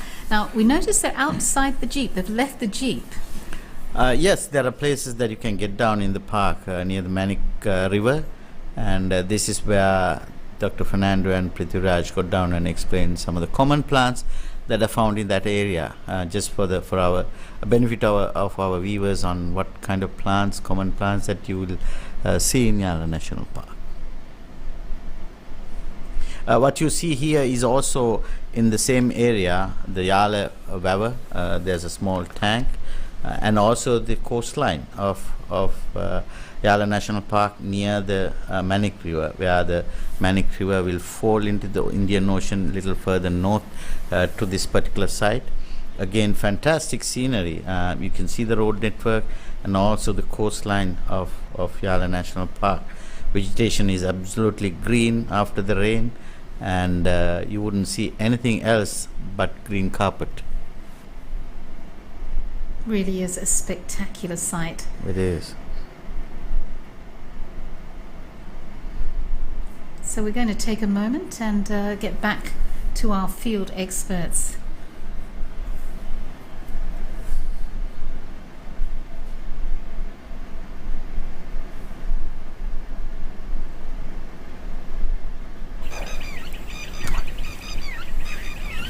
Here we see a male in full display, Doctor. Yes. Very close to the car. What a sight. There are two females in waiting, almost evaluating the performance. This is the splendor of peacocks. As much as in Sri Lanka we are spoiled for seeing this too often in the wild, and I'm sure our overseas viewers will be intrigued as it turns like this and gives us full display brightly lit. My God, that is stunning. That's a sight. That really is amazing. And the lovely thing, Doctor, is that in Sri Lanka, all the people are very, very careful not to harass the peacocks, because it's related in some way to God Katharagama or God Murugan, as they refer in India. Right. It's the vehicle of the god, right? Vehicle of God or Lord Murugan. Right. We call Katharagama Deviyo, meaning God Katharagama. Right. And that connection with Lord Murugan or God Katharagama gives some kind of a zeal of safety for this bird, and Absolutely. nobody touches it or endeavors to harm it. Right. Actually, the peacocks are now seem to be expanding their range, and even now Yes. coming into the wet zone. Yes, And in some cases, they are even considered agricultural pest now. yes, But what you say is absolutely correct. Because of this association yes, with the religion, they have a lot of protection. yes.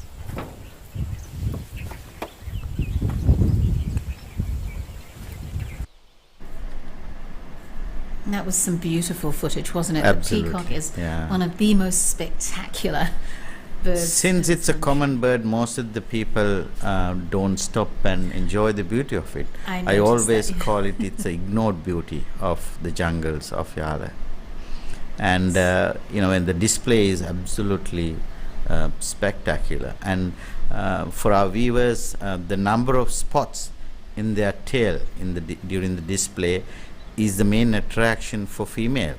Females select the male that has more number of spots, eye spots in their tail to mate with, because then they know that it's a mature male, it survived for many conditions, and that has the best genes. That's the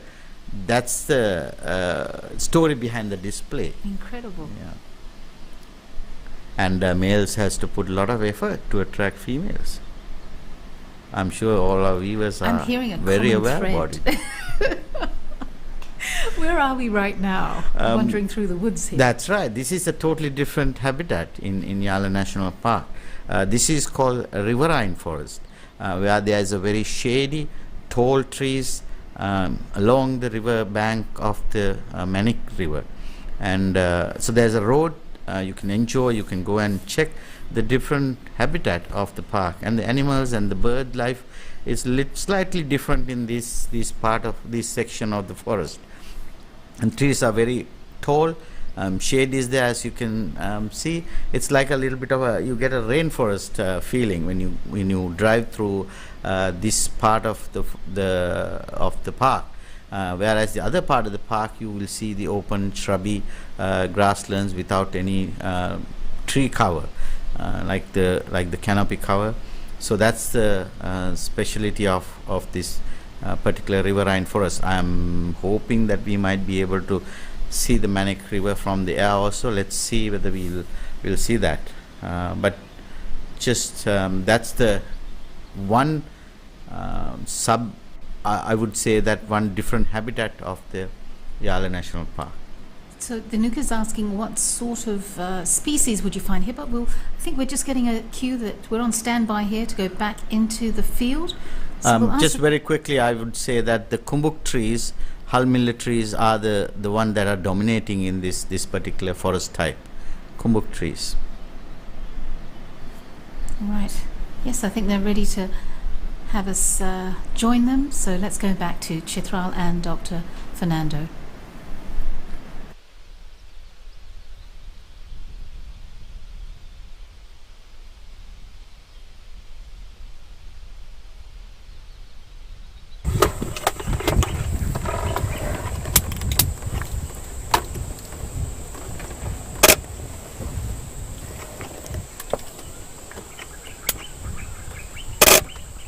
You're seeing a lovely group of sambar on the Urania plains, Doctor. Yeah, just at the water's edge, huh? Yeah, it's very pretty because of the reflection of the sky on the water. Yes. About 1, 2, 3, almost 5 sambar and Five sambar. the belt of green, and then of course on the far side massive sand dunes that could easily be over 30 feet in height. Truly massive sand dunes. So it's a feature along Yala National Park, isn't it, where you get these mega sand dunes. It absolutely is. It's only one part of Sri Lanka which has these sand dunes, and I think that's due to the difference in the winds.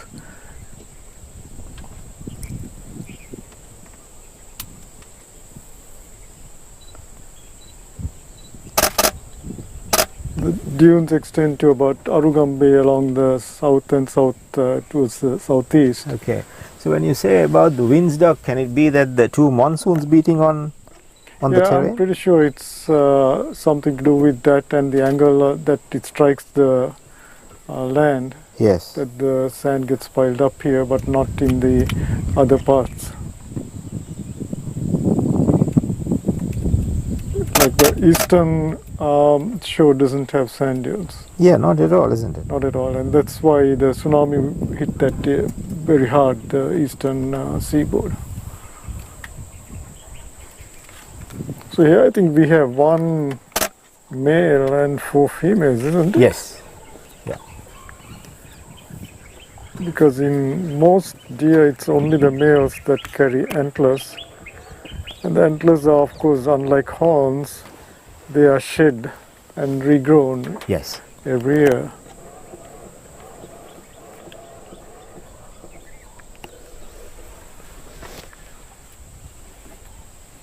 So both bigger deer species, the sambar and the spotted deer, both have only 3 tines in their Yes. antlers, Okay. whereas some of the European deer have up to 12 Okay. tines.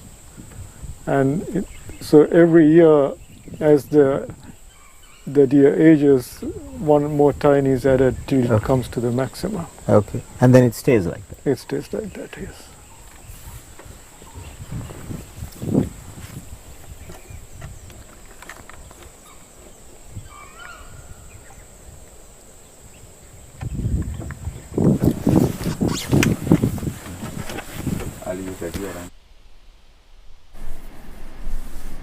Oh, this spectacular rock formation.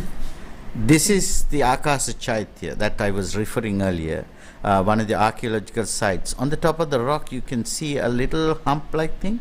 So that was the ancient stupa, which was, I think it's not there anymore. It's a rubble of, pile of rubble, pile of rocks now.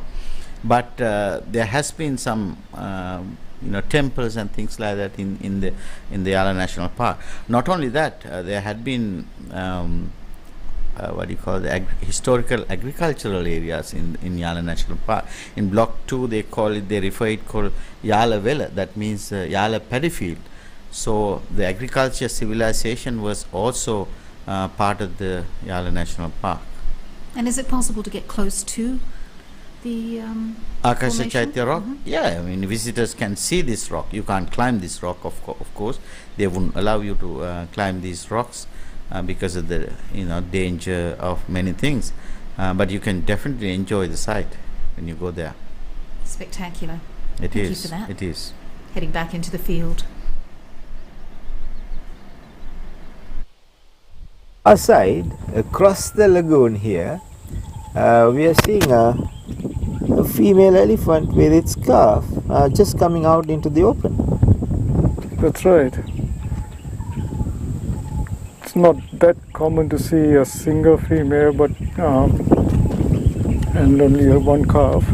But the group might be somewhere around. Yes.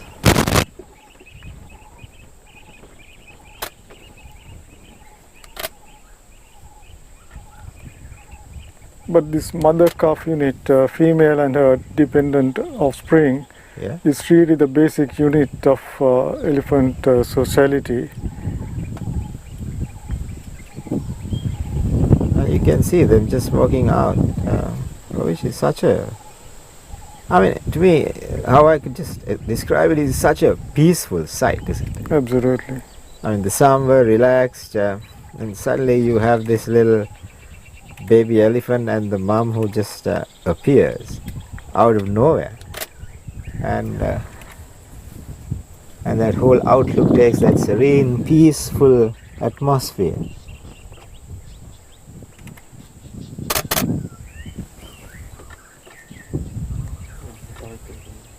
Oh, there is a herd, Doctor. As you say, you were right. The herd is quietly coming out, and that's picturesque setting. Beautiful.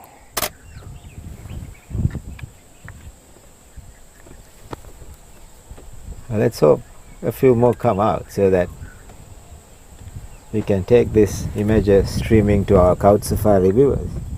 Now we got the 2 adults and the little one.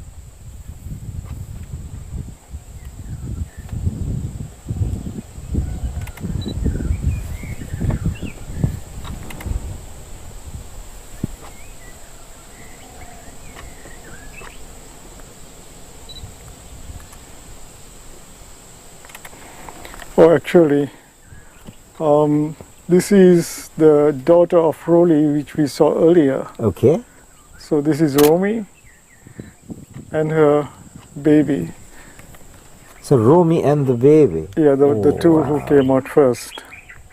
So the viewers, Dr. Prithu has been conducting a over 2-decade-old research here, and he can identify most of the elephants at Yala, and doctor just confirms this is a female by the name of Rolly and her calf. And No, this is Romy. Rolly was the one with the collar. Oh, okay. That's now she's a grandmother. All right. So this is Rolly was her first offspring, and now she has her own baby. Oh, how beautiful is that? And the other female. There's more coming, Doc. 2 more coming, and you can see the one with the collar. Oh, yeah, she's there too. All right. Yes, on the extreme left, just on the edge of the bush.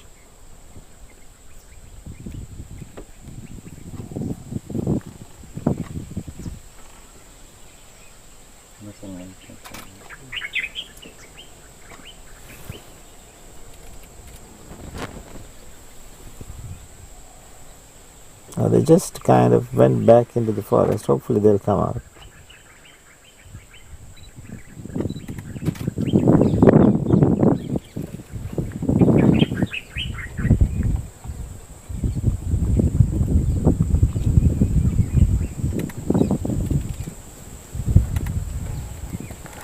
And the other big female, she has never had any calves. She's now about probably about 30 years old. All right. But she has never had any calves. Oh, there comes the other 2.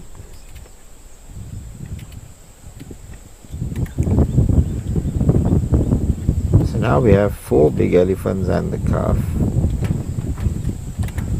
So that's the male, probably the one we saw earlier also, who was with Rory. Okay, that was on yesterday's safari. Yeah.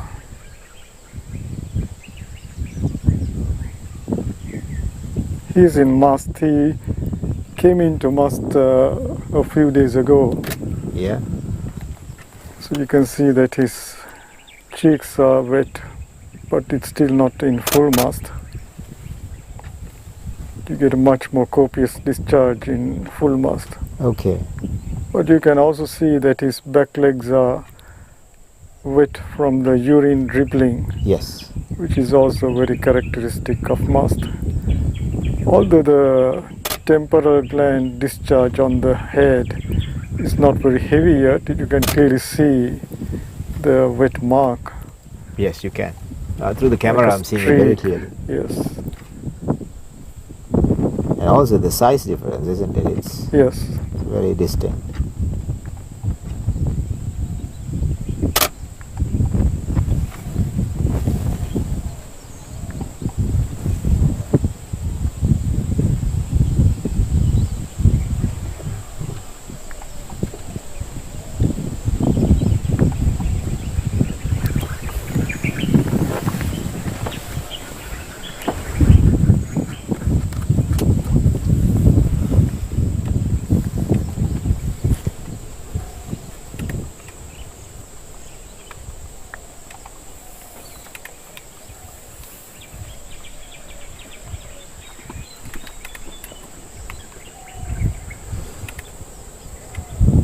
තවටියක් ඉස්සරහට ගියොත් මුහුද ගන්න පුළුවන්ද?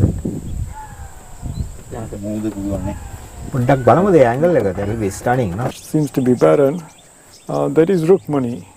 Rukmani. That's a local name, isn't it? Yes, yes.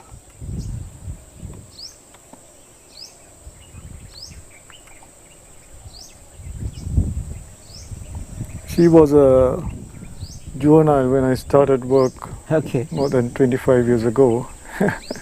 Now it's fully grown Yeah. elephant. And they picked a picture perfect place this evening to graze. Absolutely. There are lots of grass there. I don't think they're going to have this water, doctor, isn't it? This could be hard water. Yeah, it's probably be a little bit brackish now. Yes.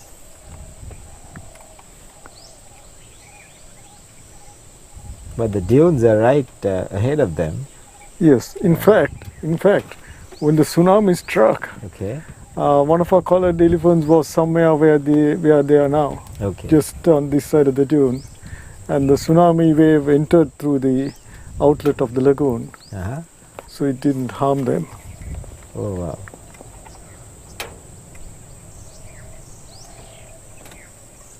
One of nature's constructions, safeguarding an animal from another event of nature. Yes.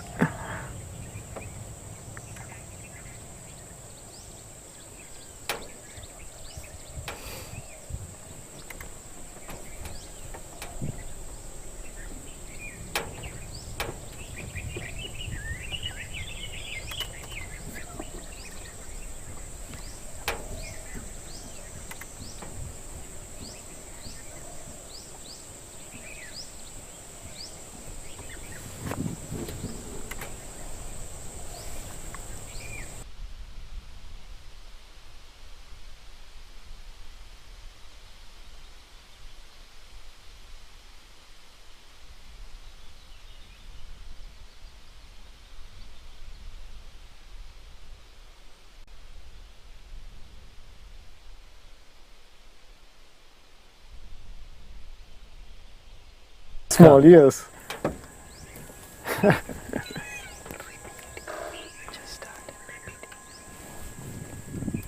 And you see another one now, another female Okay. in the back of the group. Okay. That is Podikang. Podikang. Yes. Oh, smaller smallish, ears. yes. Okay. Ran out of names, I guess, and you're naming them. It's a funny and It's descriptive, so somewhat it's meaningful easy, name, yeah. easy to remember. Yes. And when you go on identifying so many elephants, that I'm sure you just kind of have to come up with innovative names like that. So these are all members of the Gamunu group, Yeah. which is a group that is entirely resident inside the park. They Okay. never went out of the park. We have had collars on them since the 90s at different times. That's good for them. As long as they can stay within these areas, they keep away from any conflict. Yeah, they don't come into conflict with people at all.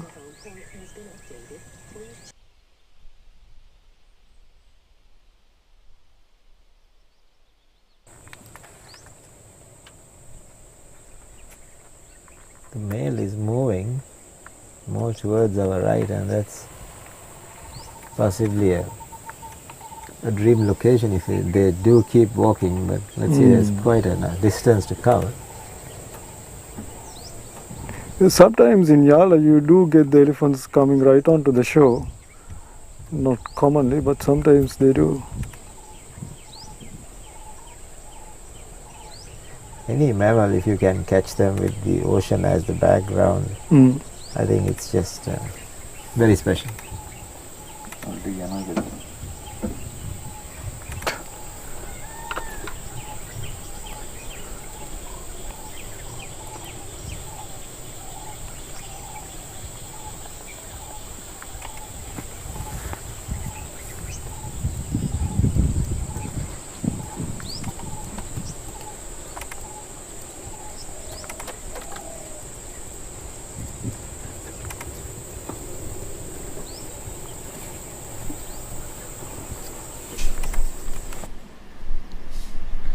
beautiful footage here of elephants in their natural habitat, just resting and get a real feel for what happens when eyes are not watching. That's right, yeah. They're a bit further away from the road, even though the footage looks closer, right edge of the sand dune habitat of Yala. We've got a few questions coming in about this footage as well as footage that we saw previously. We've got a question from Annika and Arita. Arita says, I'm 10 years old. Arita wants to know how many leopards are there in Yala. Hello there, Aritha. And Annika wants to know, what's the average lifespan of an elephant? I think they're brother and sister, if I'm not wrong. So I'll start with Aritha. Aritha, I have mentioned earlier also, the leopard numbers are estimations. You can't count every single animal in the park, not only the leopard, but any other animals. That is difficult part, because you know this vegetation is very thick, and to count every single animal is extremely tough. The rough estimation is about 60 to 70 leopards are in the block 1 of Yala National Park. So that's the estimation. So it doesn't mean that you will see leopards all over the park, because they are sometimes away from the road network, sometimes in different parts of the park. That's how it is always. The Anika asked average lifespan of the elephant. It's about 70 years in the captive condition, Anika. The 70 years means in captivity, in zoo conditions, they live up to 70 years. But in the wilderness, wild situations, it will be little less sometimes, because in the wild, there's always stress, there are always challenges, there are always issues, but it will be little less than that. Okay, thank you for that. Keshani wants to know, we saw some peacocks earlier. She wants to know, is it heavy for the peacock to carry all those feathers like they do? Do they have a unique muscular structure that gives them the strength to be able to lift the feathers like they do? To be frank with you, I don't know about the muscular. I'm sure there should be a muscular, special muscular to carry that feathers. It should be heavy, but anything that animal can't carry wouldn't be there. So in natural conditions, I don't think it's a real heavy for the peacock, and I'm sure the peacock must be very proud. Should be very proud of what he has as a beautiful feathers. That's what I have to say. Kishani also wants to know, do leopards travel and hunt alone? Yes, Keshani, I mentioned earlier also, they do hunt alone, unlike the cheetahs. These are lone hunters, ambush hunters. Even they have cubs, full-grown cubs also. They don't hunt together. They always hunt single hunters, lone hunters, and they share the carcass, share the kill with the cubs after completion of the hunt. Thank you for that, Vimu. Now, I just want to remind you that today is the last day that you can enter to be in to win a trip to Sri Lanka. That's my Sri Lanka story. All you have to do is share a photo you took while visiting Sri Lanka on your social media platforms with a short and creative caption, and you'll be in to win a free holiday to Sri Lanka. There are 16 holiday packages on offer. 4 packages include both air tickets and 1 week's holiday stay, while we have 12 packages which would offer 1 week holidays in Sri Lanka. So for more information on this competition, please log on to srilanka.travel/wildlife stream. Again, today is the last day that you can submit those entries, so please do make sure that you jump on that website and find out all the information you need to know. Also want to give a big thank you to Uber Eats, who have very kindly come on board with Couch Safari. They've got an offer for you, 30% off your next Uber Eats offer.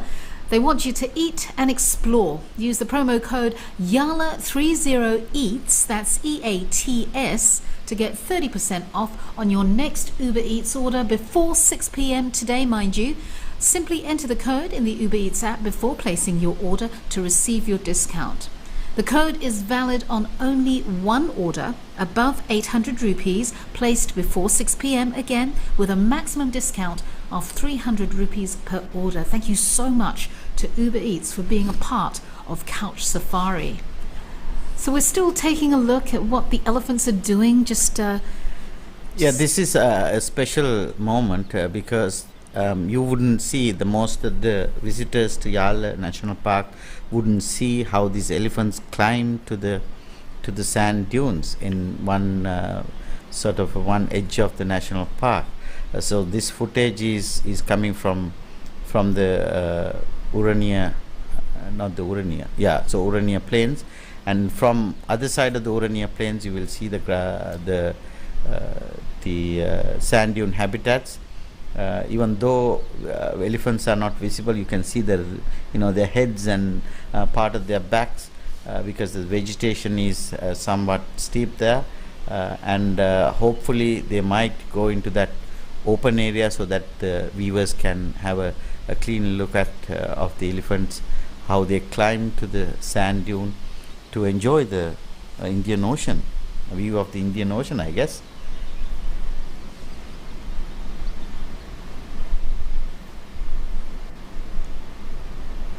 Amazing scene, just very relaxing even. Very relaxing, very relaxing. De-stressing our audience in these troubled times, it's actually been quite the experience. That's right. Now you can see, when you compare with the height of the elephant and the way he eats, the shrub is much shorter. That's I want to emphasize that for our viewers, because of the wind, high wind to the sand dune vegetation, the trees and shrub get stunted in right above the elephant torso, right beyond the elephant torso. You can see that shrub line is very short. That because of the intense wind from the ocean year round, and then the trees get stunted. They're like bonsai trees sometimes. Even the large trees became bonsai trees. So the elephants are just moving about very freely towards the ocean. I hope matriarch will take entire herd towards that side. We'll see what it is. Prabhat says, thanks very much for this one-of-a-kind opportunity, things that we will never experience during a normal safari by jeep, the aerial footage I think he's talking of, and multiple viewing positions at the same time.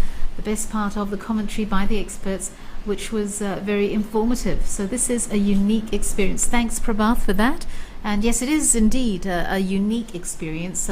While we absolutely want you to come and join us in Sri Lanka to experience it face to face. In person, yes, in person. Most definitely. Back to the field now. Picturesque angle, and I can imagine what a location and a sight the elephants are having from where they are. Yes, gazing out into the Indian Ocean. Yeah.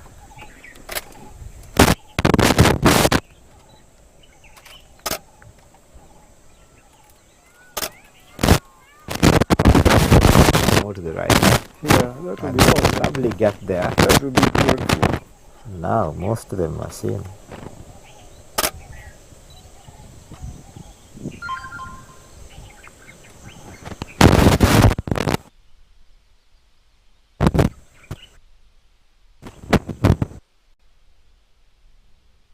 Looks like they're feeding on some thorny shrub there, Doctor, again.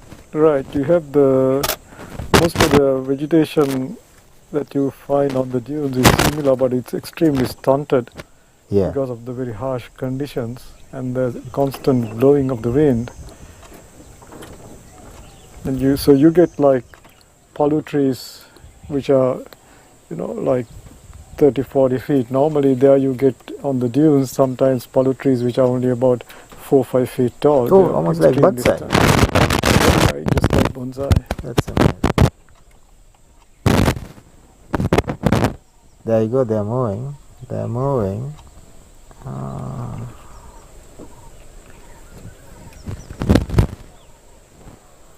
Ease movement. They just climbed that without any problem, huh? Oh, effortless. Went up that like nothing. They're extremely good climbers. Of course, they do have four-wheel drive. So we are getting lucky. Oh my God, they're coming right to that gap. A little more, little more. Oh, Your man. prayers are answered. Truly, I've visited Yala, Doctor, now for almost 39 years. Mm-hmm. but I've never seen elephants on a dune. No, have I? I mean, This all my is... years of working on elephants. There you this are. is the Perfect first shot. time. Yes, let's catch that. Absolutely. My God, that's Beautiful. special. Amazing. The dune elephants. The dune elephants, truly, yeah. Elephants will never cease to surprise you.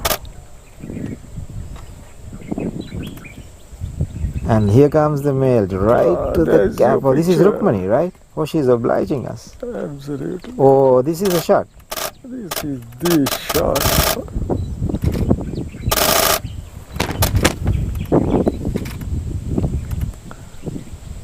What a beautiful sight that is. What a beautiful sight.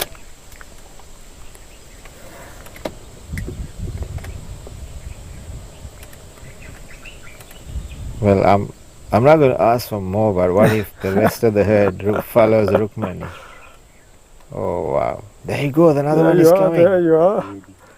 You see it and it happens. Oh, this is so good. This is so very special.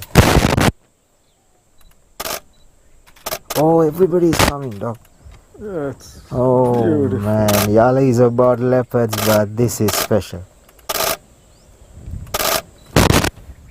Telling you, this is a bit of magic for us this evening on Yala National Park. And it gets even better as we are taking these images on a stream all the way to our couch safari viewers in Sri Lanka and across the world. Whew. That made my day. Brilliant. That truly made my day. What a day this is turning out to be.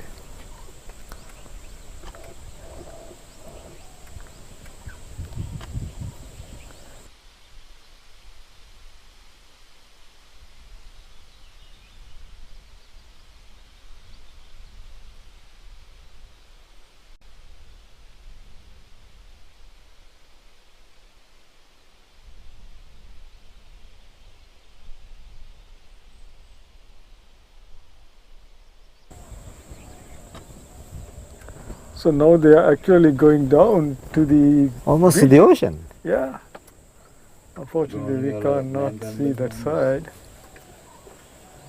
But that must be again quite the sight.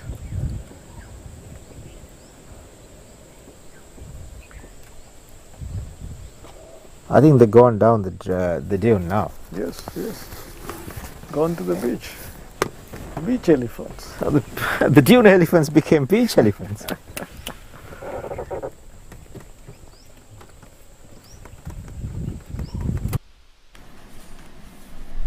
Well, that was a real treat, wasn't it? That was a treat, yes. Ramli definitely. says, Chitral, please work your magic and find another leopard.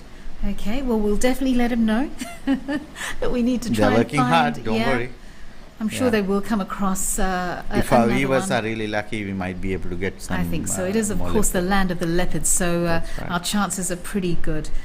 So again, don't forget, you want to submit your entries for My Sri Lanka Story. Log on to that website to find out more information, srilanka.travel/whilst stream, and get all the information you need to be a part of that competition. Of course, the packages are incredible. 16 holiday packages up for grabs. 4 packages include both air tickets as well as a 1-week hotel stay. 12 packages, 1-week holiday stay here in Sri Lanka.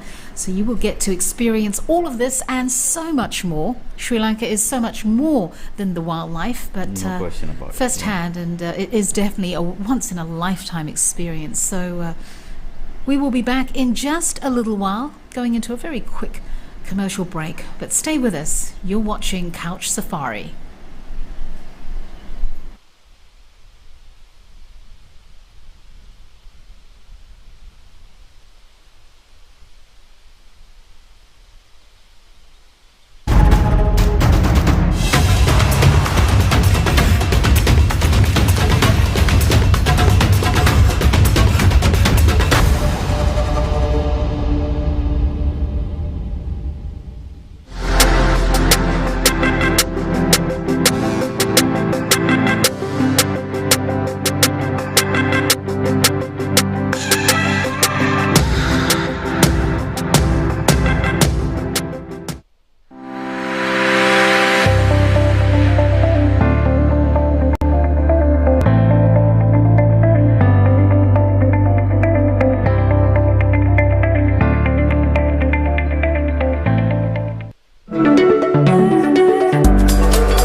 head back to Couch Safari.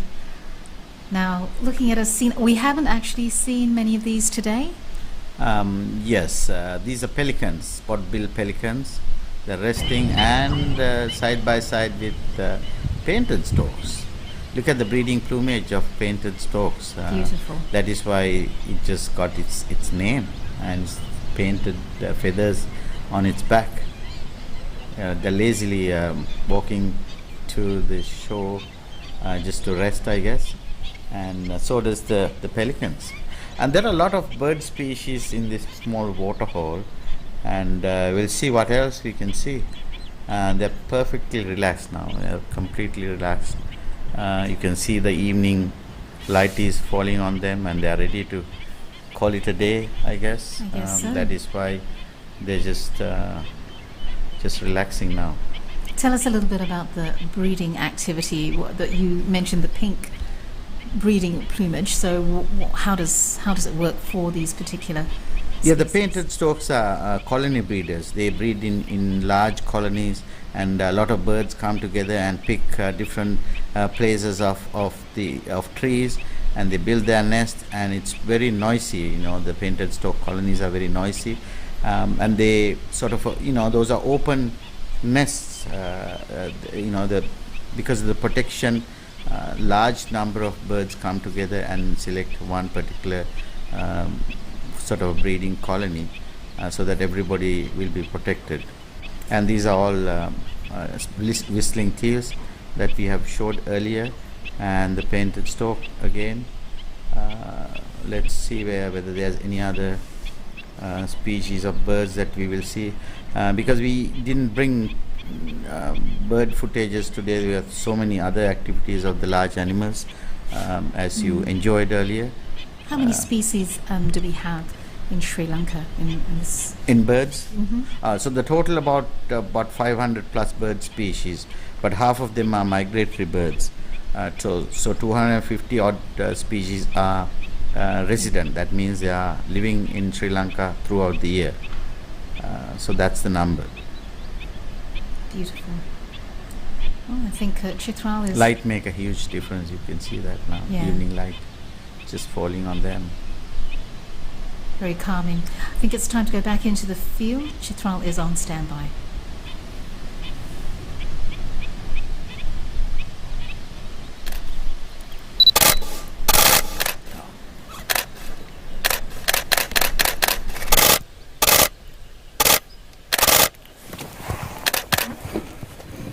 There's my beanbag.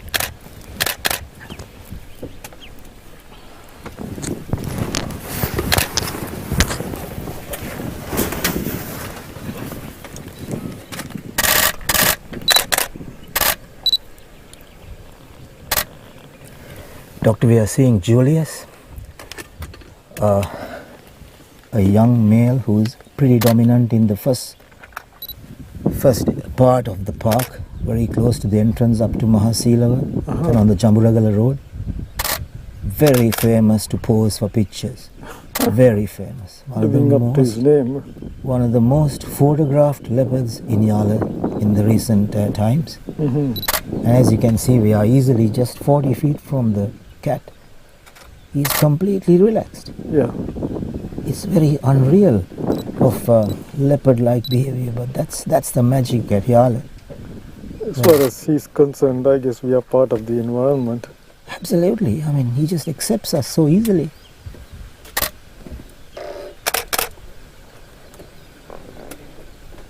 He's about 3 years of age now. There's another large male in the area called Arthur. So he will have to compete for space and territory with him, but he seems to be doing a good job of it.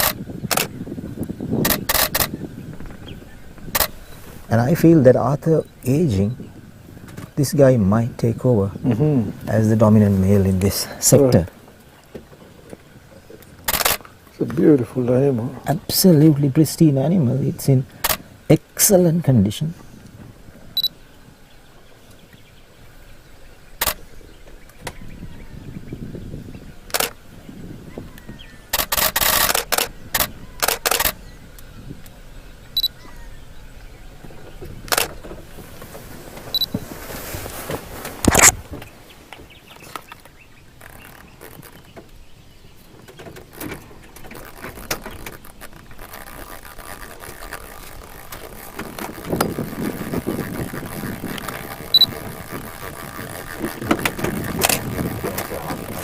Tadi kian de bash.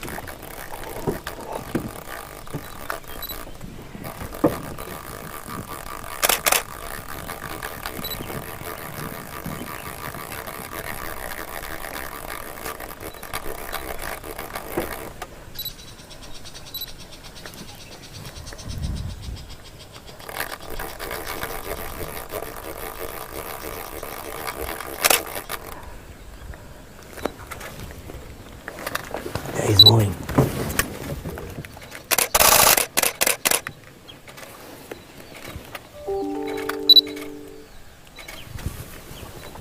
What a beautiful animal. What a beauty.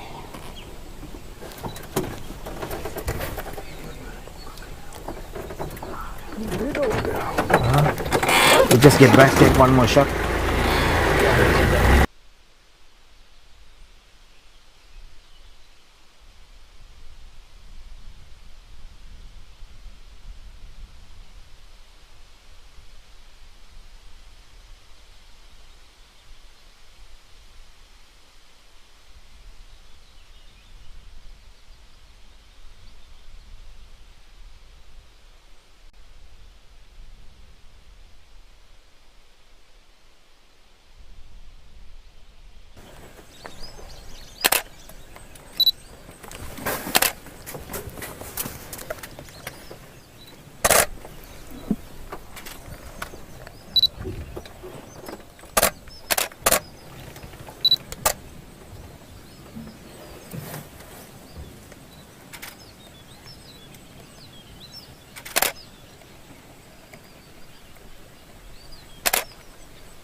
Amazing specimen.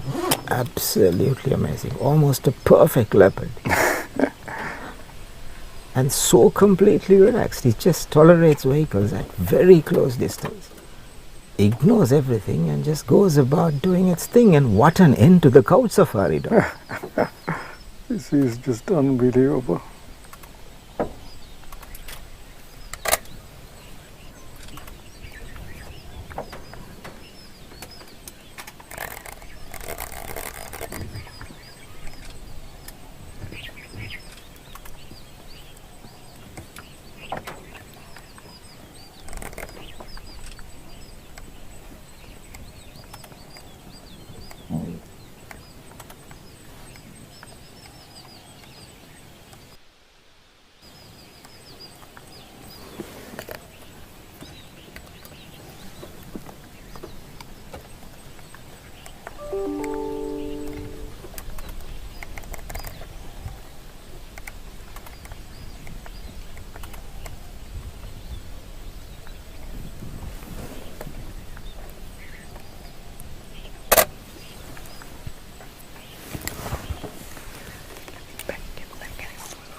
You know, Doctor, I was one day on a safari with Jonathan and Angela Scott. And we were looking at a couple of leopard cubs playing.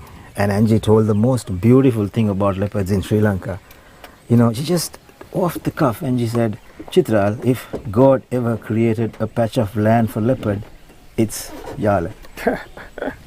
I can't agree with Angela Scott more. You just see something like this. We were on our way out. Yeah. After 3 magnificent days at Yala National Park, and here comes a top-class cat. Just gives us the most perfect pose, and we're spending the evening with a cat.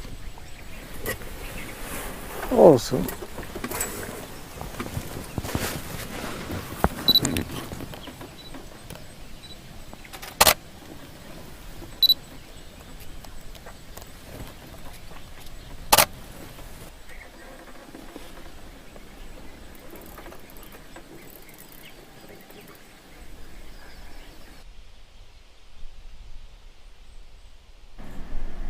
Well, Ranmili, you did ask Chitral to work his magic and find another leopard, and the phrase strike a pose comes to mind. Julius is quite the model. Renee says, leopard model, what a poser. True. So, just a beautiful... He's actually not afraid of vehicles or visitors or anything. But I think our viewers are extremely lucky today. Chitral's jeep was just few meters away from the main gate of Yala, and just Julius came and sat in the middle of the road, and he's just posing for the pictures cameras. and the cameras. Yeah. Now, that's a crocodile? That's a crocodile. That's a Maga crocodile. Yeah, near the Patiwara, I guess. Yeah. So they're bringing some more footage of other animals that are around in that area. I hope Julius is still sitting there. I don't know what's going on. Let's see. Qwerty is asking, has a leopard ever attacked a human in Sri Lanka? That's a sunbird, purple sunbird eclipse phase. This is like a sort of a between the full adult and juvenile phase, and it's just busily feeding I think he's collecting some maybe not feeding, just collecting some insects or something like that. I just flew away. What was the question? Sorry, we didn't get the question was, has a leopard ever attacked a human in Sri Lanka?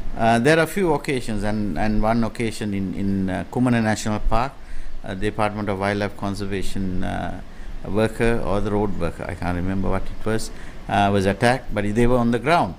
And then there was another attack again in near Kumana. All two occasions they were on the ground, so that is why we asked visitors not to get down. Oh, Julius is back.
Clearly looking across the road to the open plains here. Yeah. Probably anticipating something might come his way for a hunt.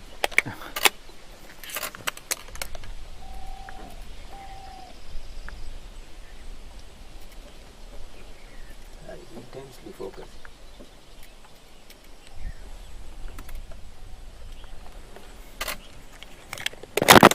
They scan the jungle almost in units, doesn't it? Yeah, looks like it, huh? They shift their head in a single unit first. Mhm.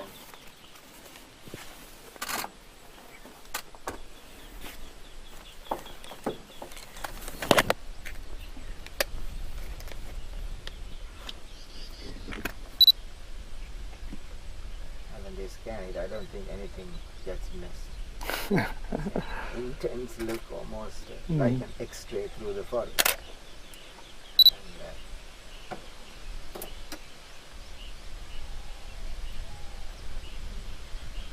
And, any weaker animal who is too relaxed, they are fried.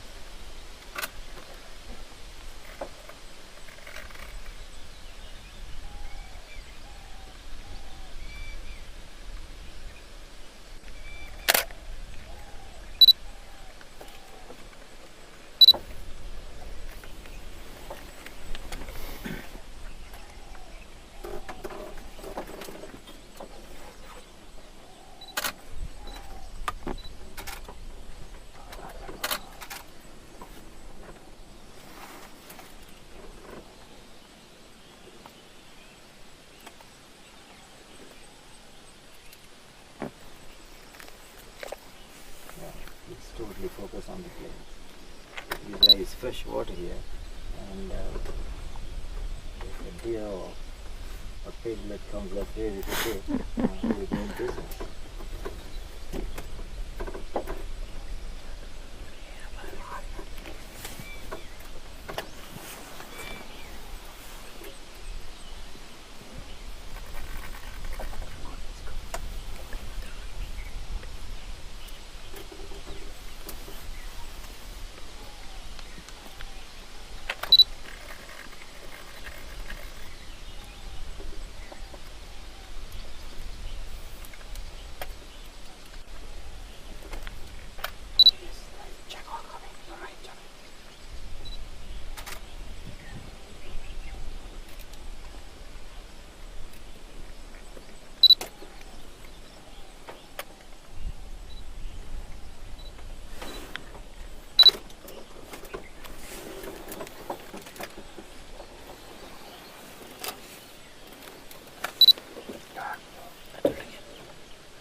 So the leopard just took a little, slightly different angle to climb that little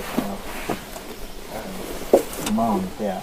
From there he can look across the road to the open plains, and as we know, sometimes deer congregate in the open plains, and if there are little cubs or little deer, little piglets, then that's the time our friend here will get activated.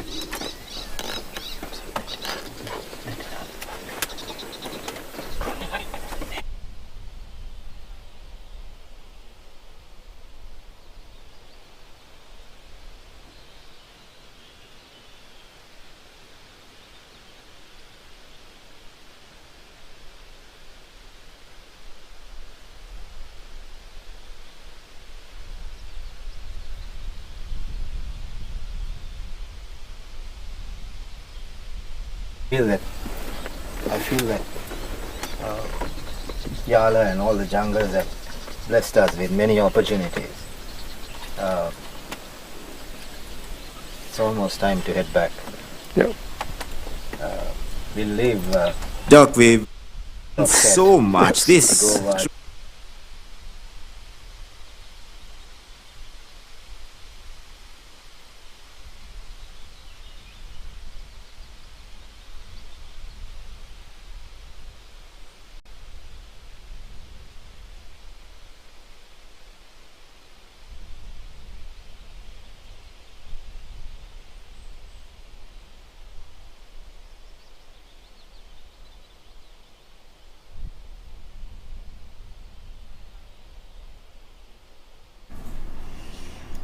Well, we managed to capture that incredible footage of Julius, and definitely getting a reputation. We've got several comments about what a beauty and what a poser. Amazing, amazing. It is one of the most photogenic leopards in Block 1 of Yala National Park. On the other side of where Julius is sitting, I think there's a Patiawala, the small waterhole. That is where these birds are just sitting. Last few hours of the day. That's a spoonbill. You can see the shape of the spoon, and they're still just preening is a part of their daily ritual, especially in the early morning and late evening.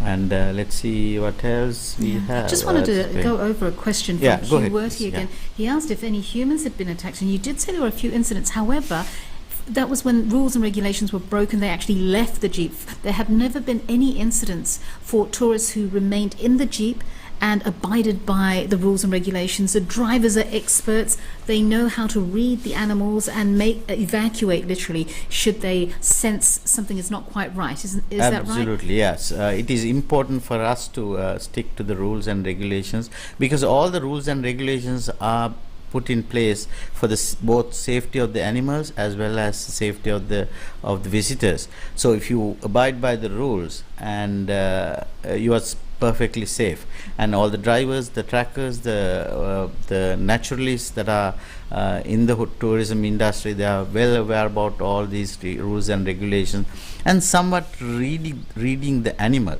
That is also important part of their experiences. So best thing is to listen to them and be a responsible visitor to the park, so that you are safe, animals are safe, your experience will be the best. That's what I have to say. We've got 11-year-old Niduka watching, as well as 12-year-old Yashara. Yashara wants to know, how old would you say Julius is? Julius is around 4 years old. I think he's a somewhat mature male now, and patrolling by himself around the first part of the park.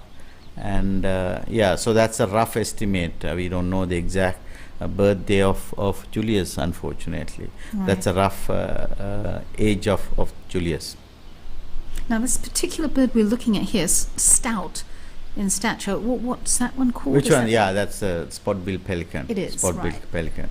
And there are, tern species, the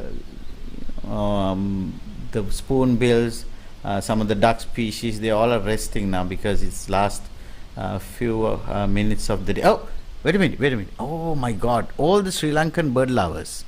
This is going to be a great news for you all. This is called ruddy-shelled duck. Oh, yeah.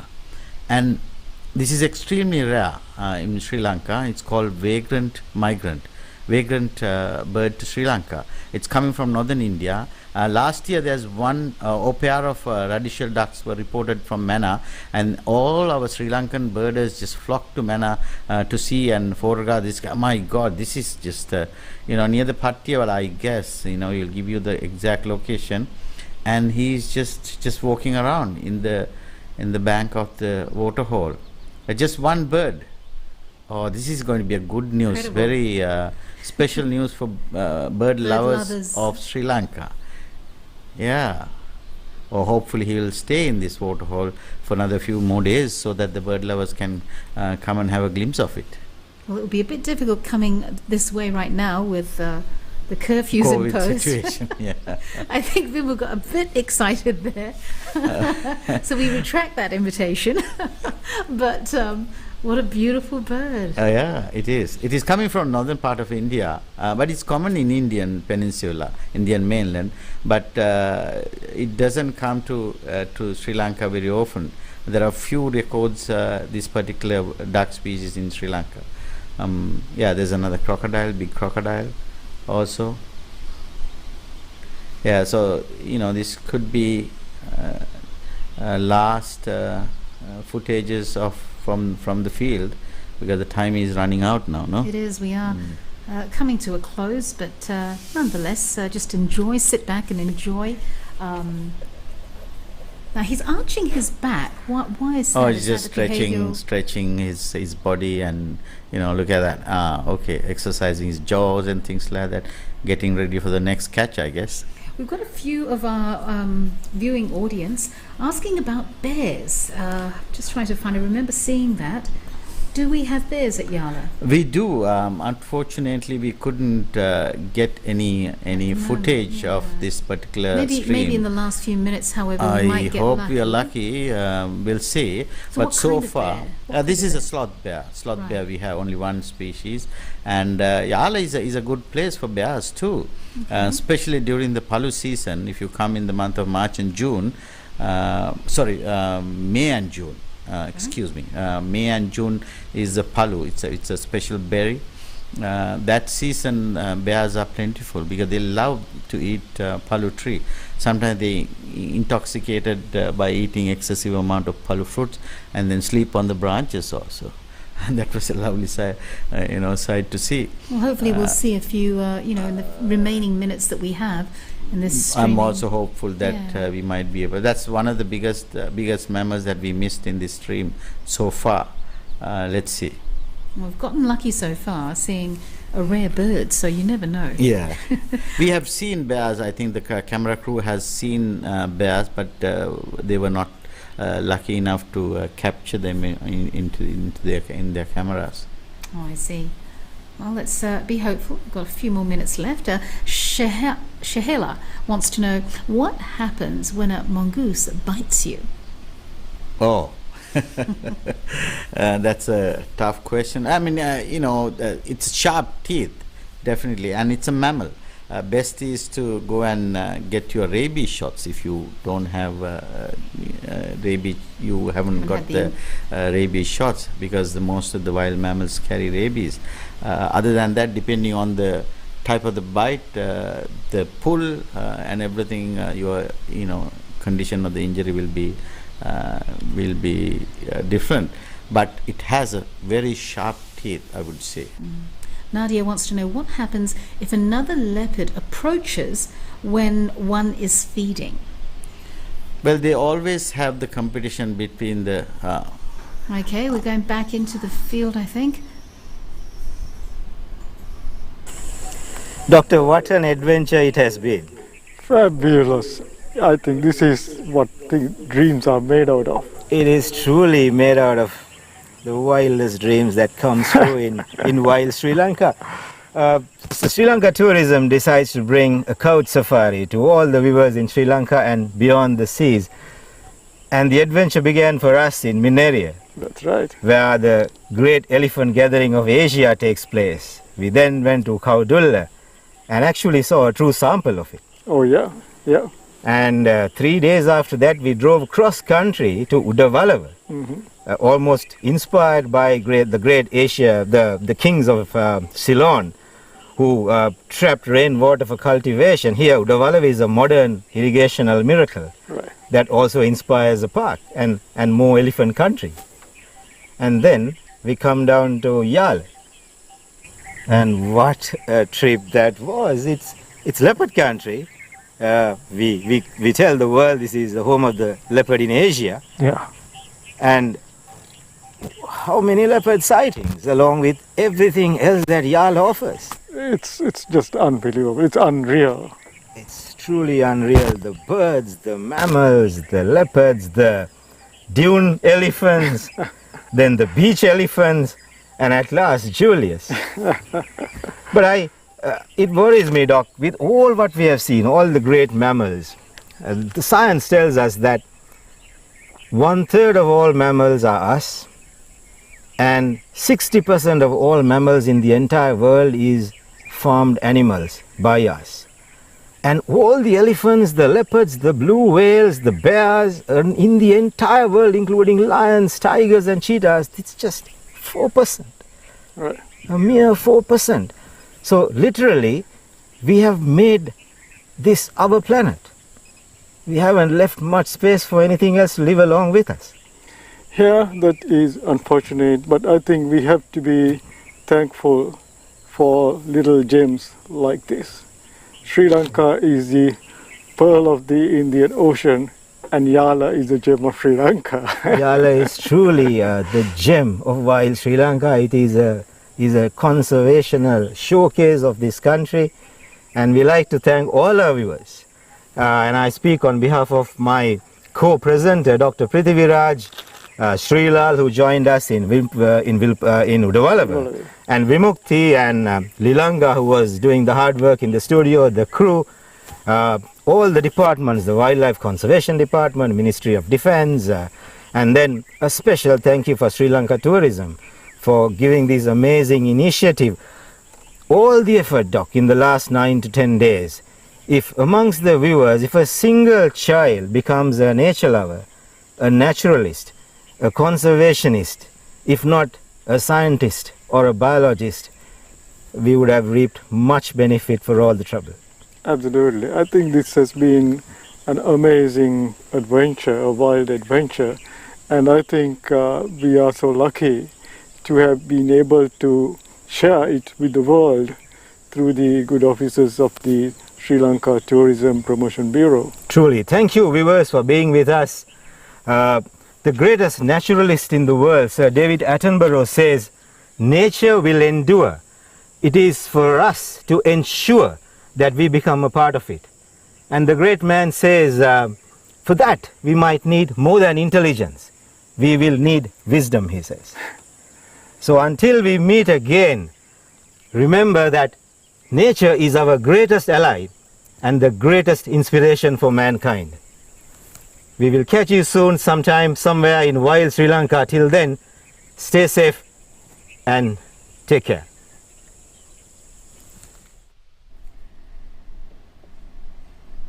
Thank you so much, Chitral and Dr. Fernando. Up next, we are very excited to have Kimali Fernando, chairperson of Sri Lanka Tourism, sharing a few words as we come to the end of this streaming.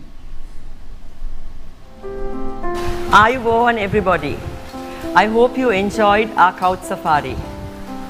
Sri Lanka Tourism is delighted to have taken you on a virtual tour into the wilderness of Sri Lanka. Thank you for taking the time and the journey with us. We are grateful for the response to our wildlife streaming program, which had a worldwide audience. A project of this magnitude, which is being conducted for the first time, was a multi-party effort. We had a dedicated team who worked behind the scenes and stakeholders who enabled this program. I wish to extend my personal gratitude to those involved, in particular the Department of Wildlife, the Ministry of Defense, the Chief of Defense Staff, Civil Aviation Authority, the Sri Lanka Police, the the Central Cultural Fund, the Archaeology Department, and of course, our tourism stakeholders. I want to thank the Tourist Hotels Association of Sri Lanka members who supported the My Sri Lanka Story competition with the free holiday packages.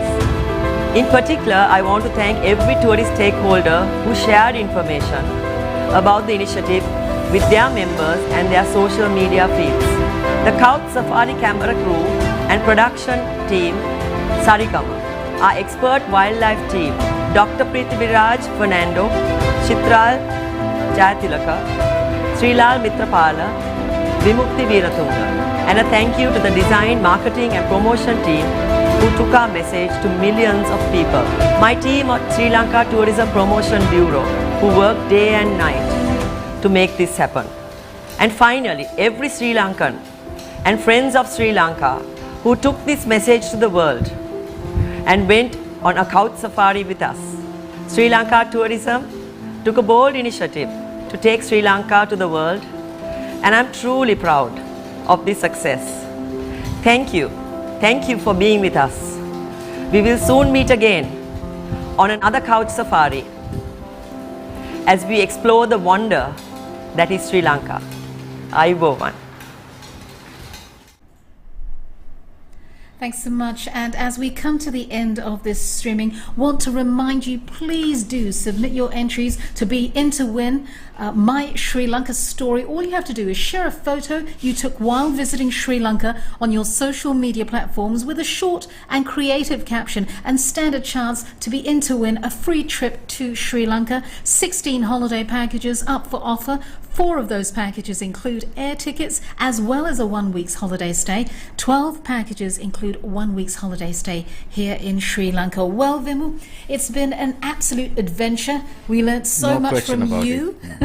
We learnt so much from you and also our other experts. I also want to say a big thank you for your contribution towards making Couch Safari such an incredible success. My pleasure indeed.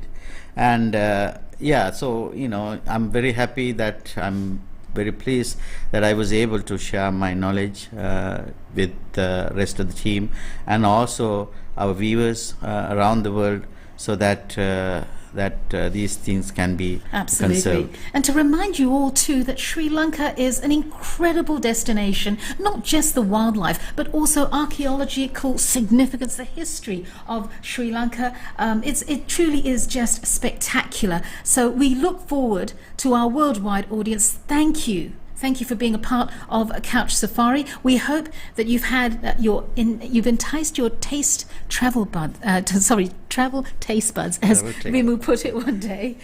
And on behalf of the entire team here at Couch Safari, be safe, take care, and we do look forward to seeing you here in person to experience our beautiful pearl in the Indian Ocean, this island paradise we are proud to call home. We welcome you to Sri Lanka. Ayubowan. Ayubowan and goodbye.